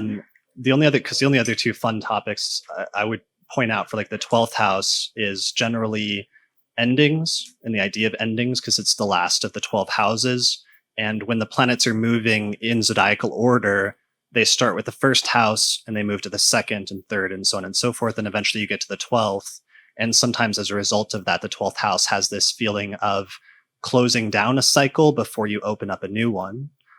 So that's one topic that I see commonly with the 12th, is this idea of endings or letting go of something, that which you have to let go of. The other 12th house topic that's fun and kind of weird to think about is the idea of quote unquote enemies, which is a traditional assignment of the 12th house that sounds kind of bizarre and kind of extreme, but oftentimes or sometimes does come up, where if the 11th house is the place of friends and alliances, then there has to be a house that indicates the opposite of that. And the 12th house is oftentimes where that falls, where if the 11th house is like people that you get along with and you share some sort of affinity with, and where you help each other and you're mutually supportive, the 12th house is just that place where sometimes you meet people in your life where you are at cross purposes. And despite sometimes your best efforts, there's just certain people that you don't get along with, or in some instances, it comes to more extreme manifestations of, you really become not positive influences in each other's lives. Mm-hmm. So sometimes thinking about, that's not necessarily going to be a relevant topic in everybody's life, but occasionally, people do get into trouble, or they get into issues with another person in their life who has a negative or destructive influence. And sometimes you'll see the 12th house being activated in those cases. Mm-hmm. Yeah, and I would add one more. The 12th house doesn't have just to do with mental institutions, but I would say the mental health thing, the piece of the modern psychological take on the 12th house that I do definitely agree with is one's subconscious, or one's kind of like internal workings, even if that's not the only thing I associate with the 12th house. But so oftentimes when there's activity going on in the 12th house, you can have sort of like stirrings in the more deeper recesses of your mind that you weren't aware were issues.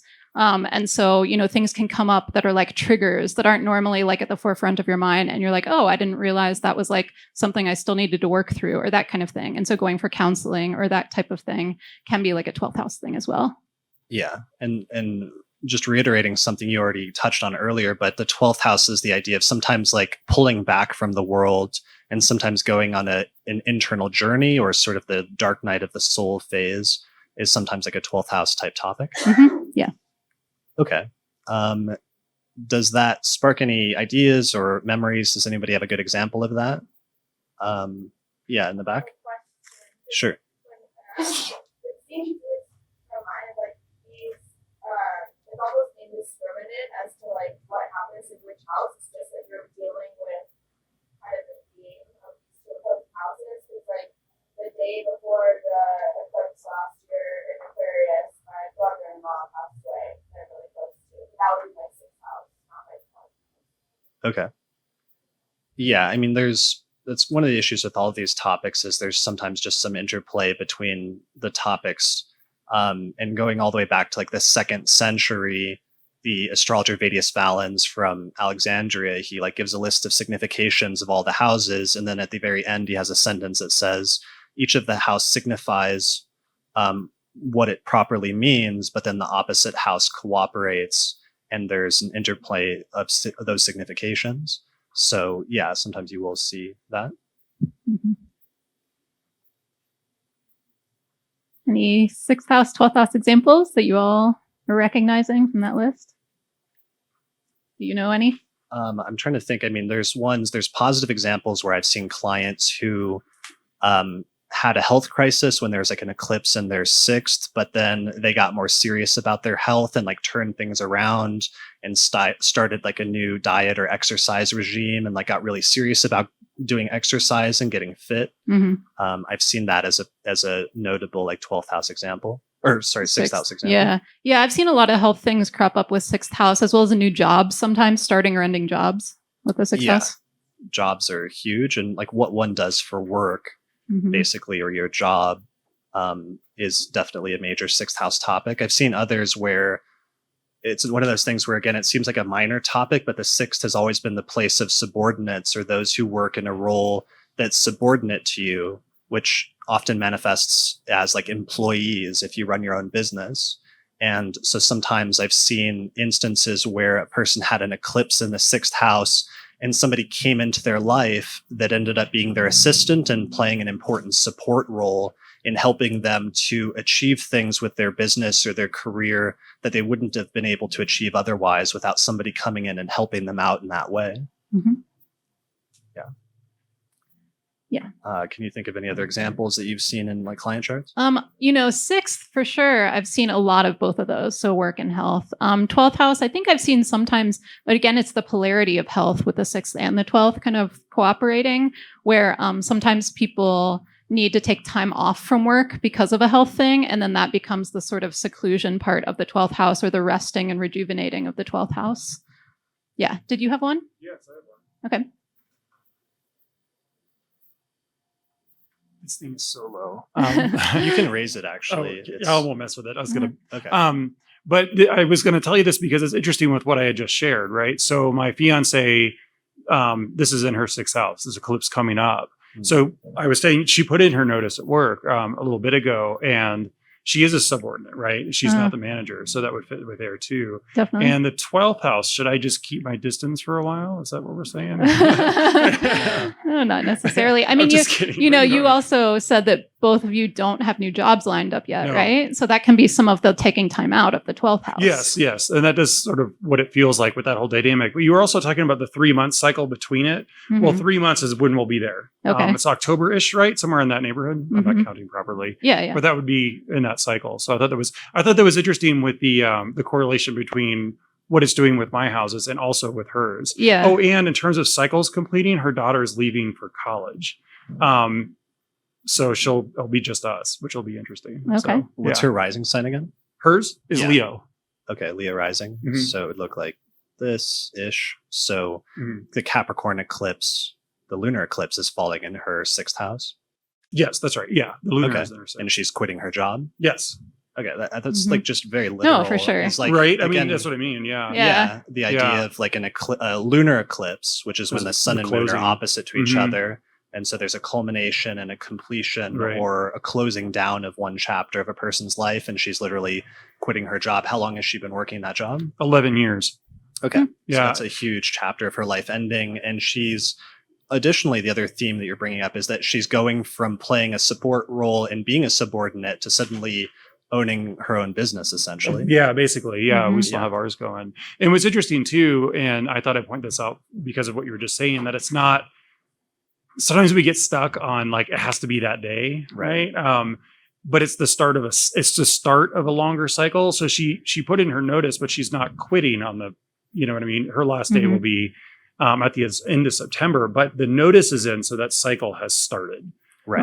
And it's going to start playing through. So it's interesting. Yeah, Yeah. exactly. That's brilliant. Yeah. Thanks. It's a great Thank you. example. Thank you. And Um, that reminded me a little bit of one more topic of the 12th, since we have a lot of like sort of more bummer topics with the 6th and 12th, is that one of the most positive manifestations of the 12th house, in addition, I sort of touched on it with the like sort of ashram meditation center going off proactively to have time alone, but it can also be some metaphysical topics, contemplative topics, or sort of like mystical things that usually is only if your 12th house is particularly good, like it is a particularly well-conditioned 12th house, but those can be some of the more positive 12th house topics too that could conceivably come up when there's activity there. Yeah, like my favorite 12th house example is Galileo was condemned by the church and forced to be under house arrest for the later part of his life, but that's when he wrote some of his most famous and influential works while he was under house arrest. So he's kind of like imprisoned in the 12th house. Right. And some people, can do more positive things with seclusion. It doesn't always have to be just like a dead end. Right. Yeah. Yeah, Joy, you had one? Yeah, and that one's just the right height for me. So.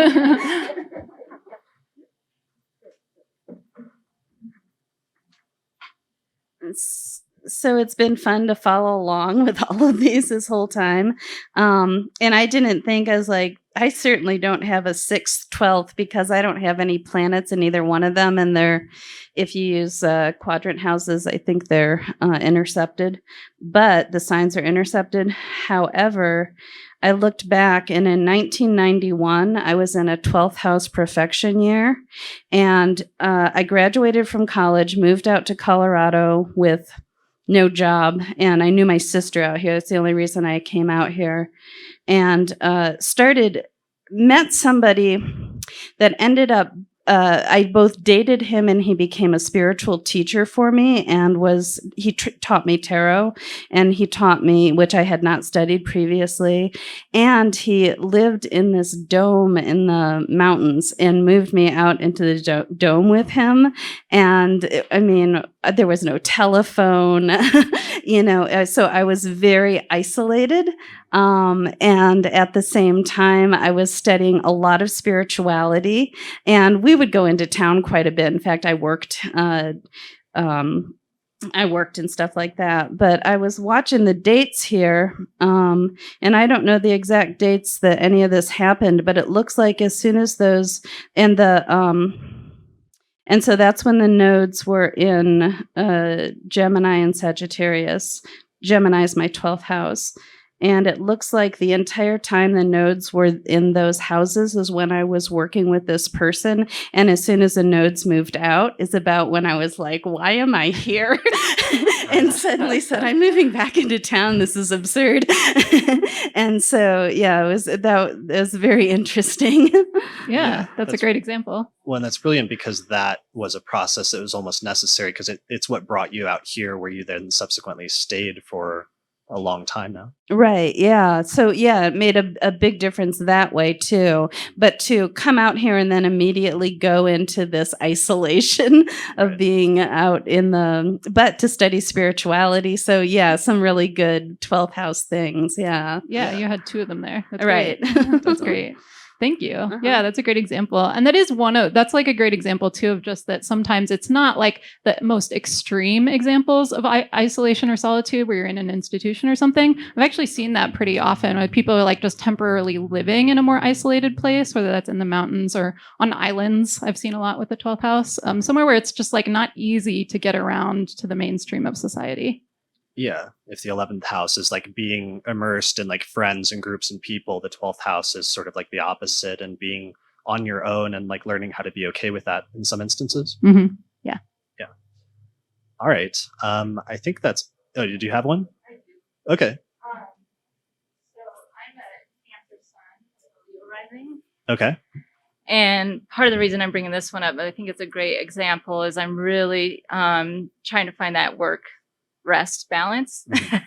And part of it is that my son has obviously been opposed by all this Saturn Pluto stuff to, just for the last year or two. And it's just really intriguing to me. Like my prior career, I worked a lot with Reiki energy healings and metaphysical things, and I know how to rest and relax, but I'm in a really stressful career where I have to do so much, and it's project management and it's massive and team-based and etc. But just constantly trying to figure out that balance. Mm-hmm. And Uranus is about to go into my 10th house, so I'm kind of just bracing myself like, am I going to lose this job? Because it is tough and not really, it's hard to find the other side. Right. Yeah. And that would make even more sense or be more important for you if you have Leo rising so that the sun is like the ruler of your ascendant and it's in the 12th house. Yes. Mm-hmm. So you get even more of those topics about vitality, both physical and mental vitality, as well as like your overall life direction or life focus. Exactly. With the ruler of the ascendant being there in the 12th. Mm-hmm. Yeah. And it's also kind of doubling up as well with the 6th house being Capricorn in particular, right? The 6th house would always be like your daily work, your job, or what you're doing every day. But it being in Capricorn, that makes so much sense that you're doing that kind of like really responsible, team leading kind of thing. But then, you do have the polarity of how do you take time off from that? Yeah. And literally this week I had to design a spreadsheet of like us handing off our various tasks, and we manage a course for 700 students. And the task list was like 1,500 lines long. Wow. I was like, this is so crazy. Right? When you map it out. It's really crazy. So it's just become even more pronounced in terms of needing to find balance between those two extremes and being pulled in those two directions. Yeah. All right. Yeah. Thank you. Brilliant. Well, I think that's a good example to close down with then. Is there anything else as we're wrapping up? Not that I can think of. All right. Yeah. Well, I hope that this has been like interesting and useful for people. And thanks everybody for coming today to this meeting of the Denver Astrology Group. this is like the type of thing that we've always wanted to do in terms of doing workshops like this and like working through, and by having this sort of dialogue with each of you, it's like all of us are learning something, and it feels like we're building something and developing something here, which feels like really good and really useful. So I hope everybody gains something from it. We're going to do more meetings like this in the future because there's tons of other techniques like this that we could then layer on top of this in order to get more and more detail and clarity when we're looking at birth charts and trying to time events in people's lives. So we'll be back again doing this here again before too long. Yep. Second Saturday of next month. Yeah, second Saturday each month here at the Mercury Cafe, except next month we'll be here meeting at noon, yes. on the second Saturday with a topic to be announced. And then we have other, like with Saturn stuff, there's a lot of people that mention Saturn stuff. And you and I did an episode of the Astrology podcast on Saturn returns at one point that some people might want to check out if you're going through your Saturn return in Capricorn. I forget what episode it was, but just search for the astrologypodcast.com Saturn returns. All right, I think that's it. So thanks everyone for coming today. Yeah, thank you.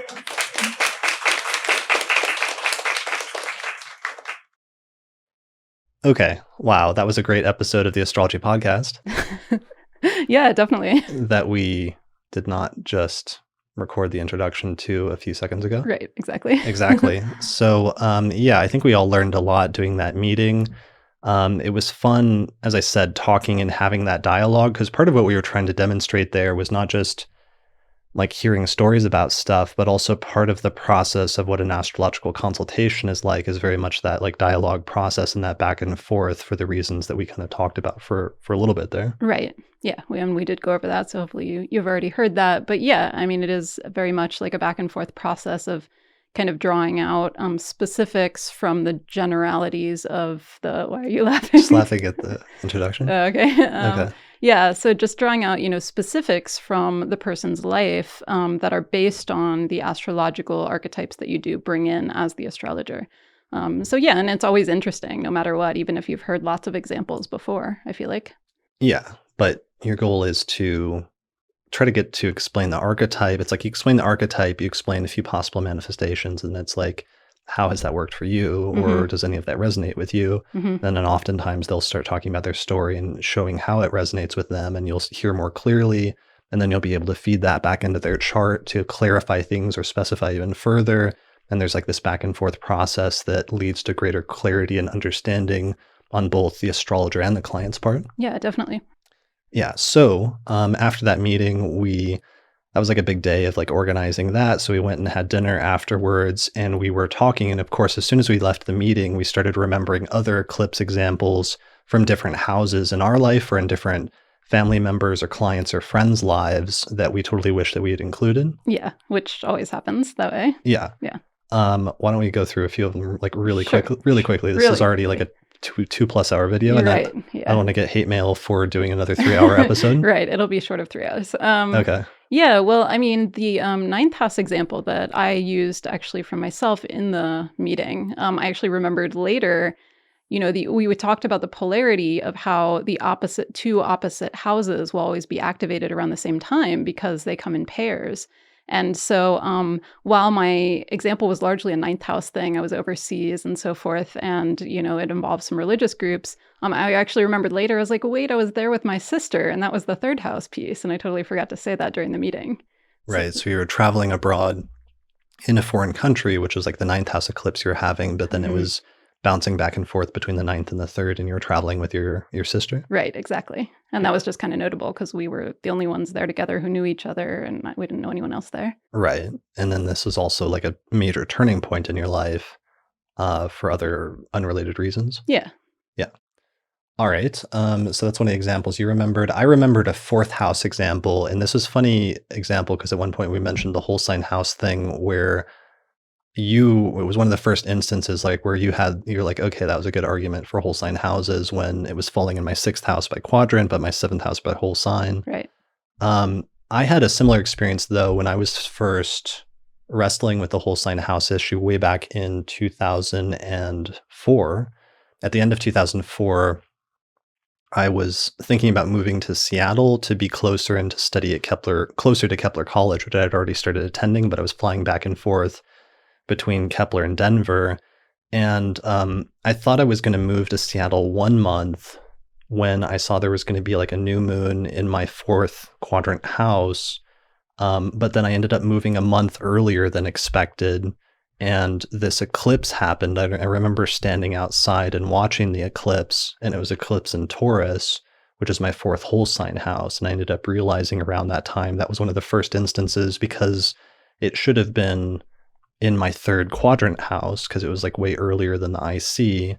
But because it fell in the 4th sign relative to my ascendant, it was in my 4th whole sign house. And I relocated and moved away from my home state for the first time in my life.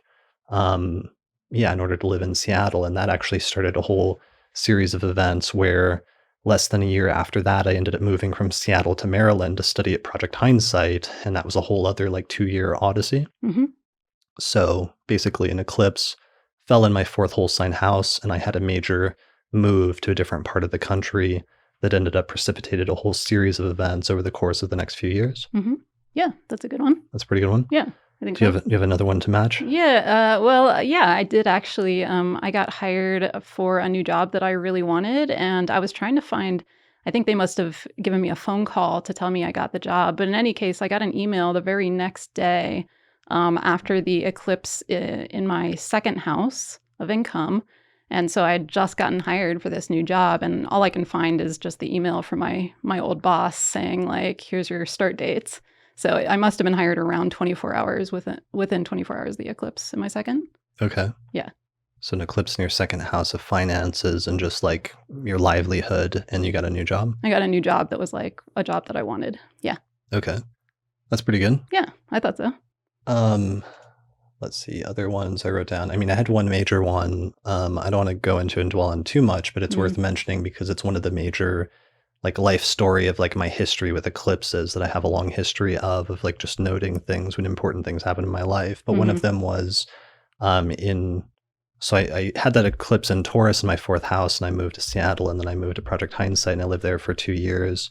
And at the end of that, there was a shift where the eclipses shifted into my 8th house, and there was an eclipse in Virgo because I have Aquarius rising, and there was an eclipse in Virgo in the 8th house of like mortality and death. And my sibling, my like only sibling, my sister, passed away in a car accident.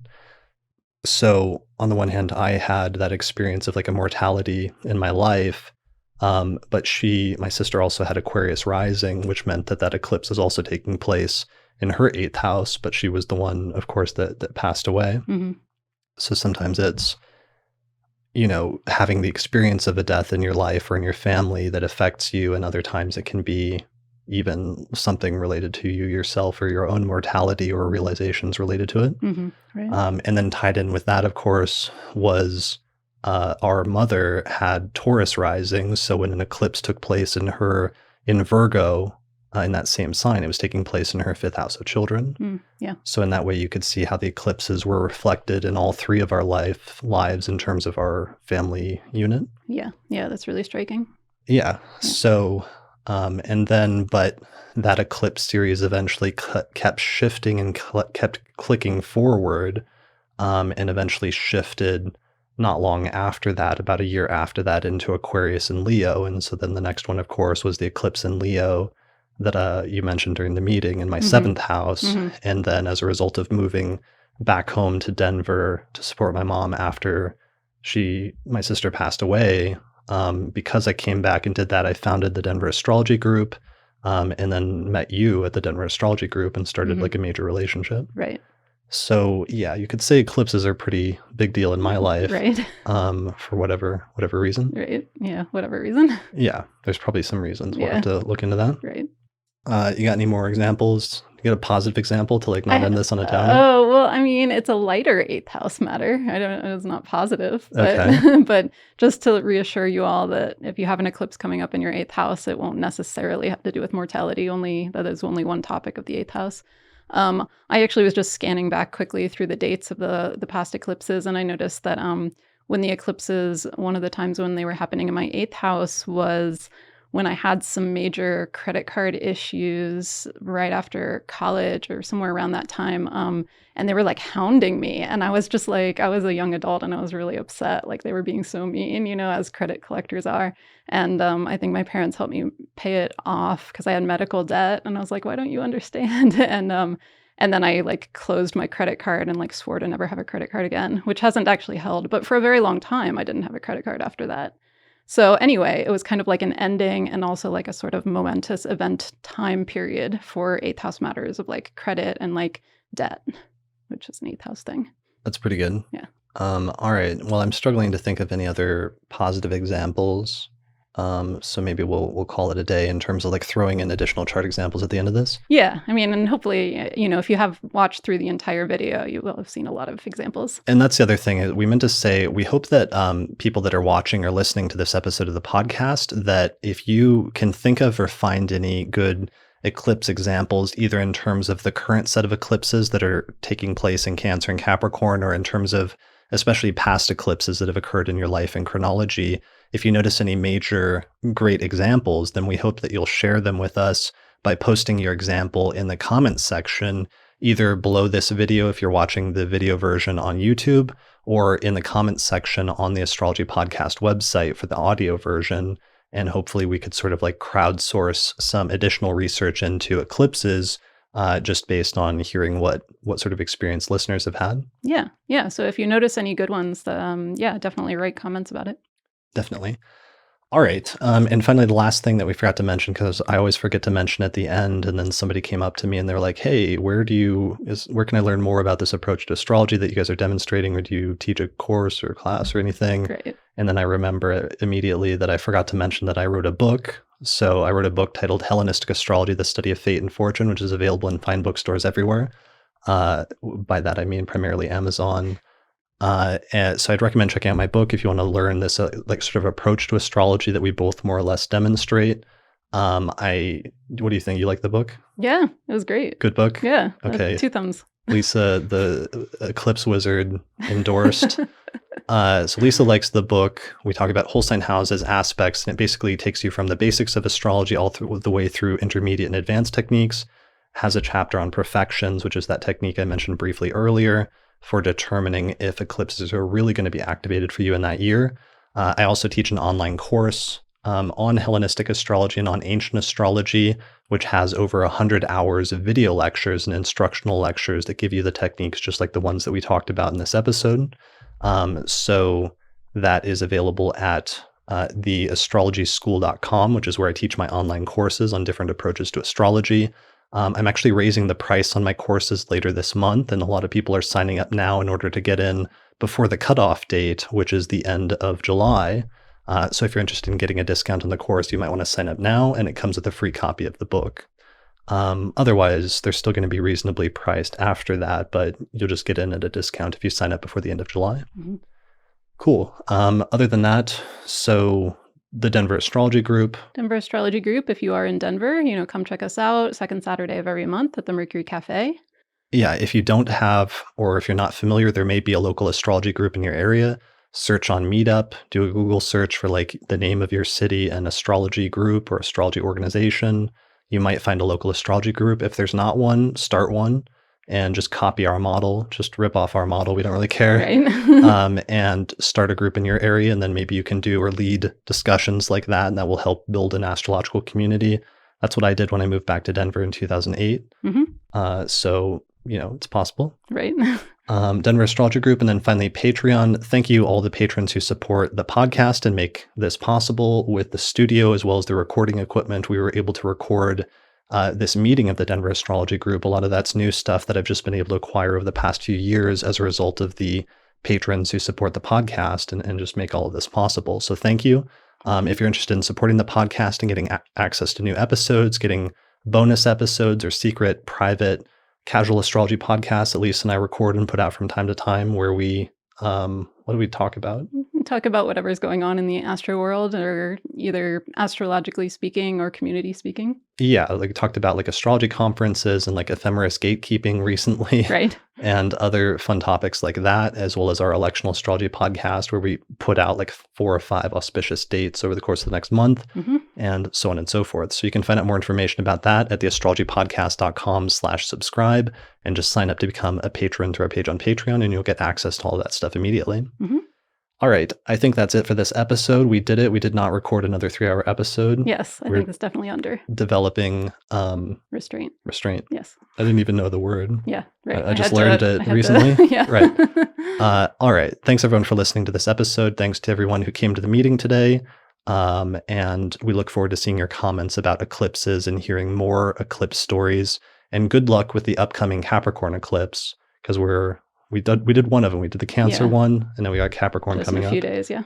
So good luck to all of you, and we'll see you on the other side. All right. See you next time. All right.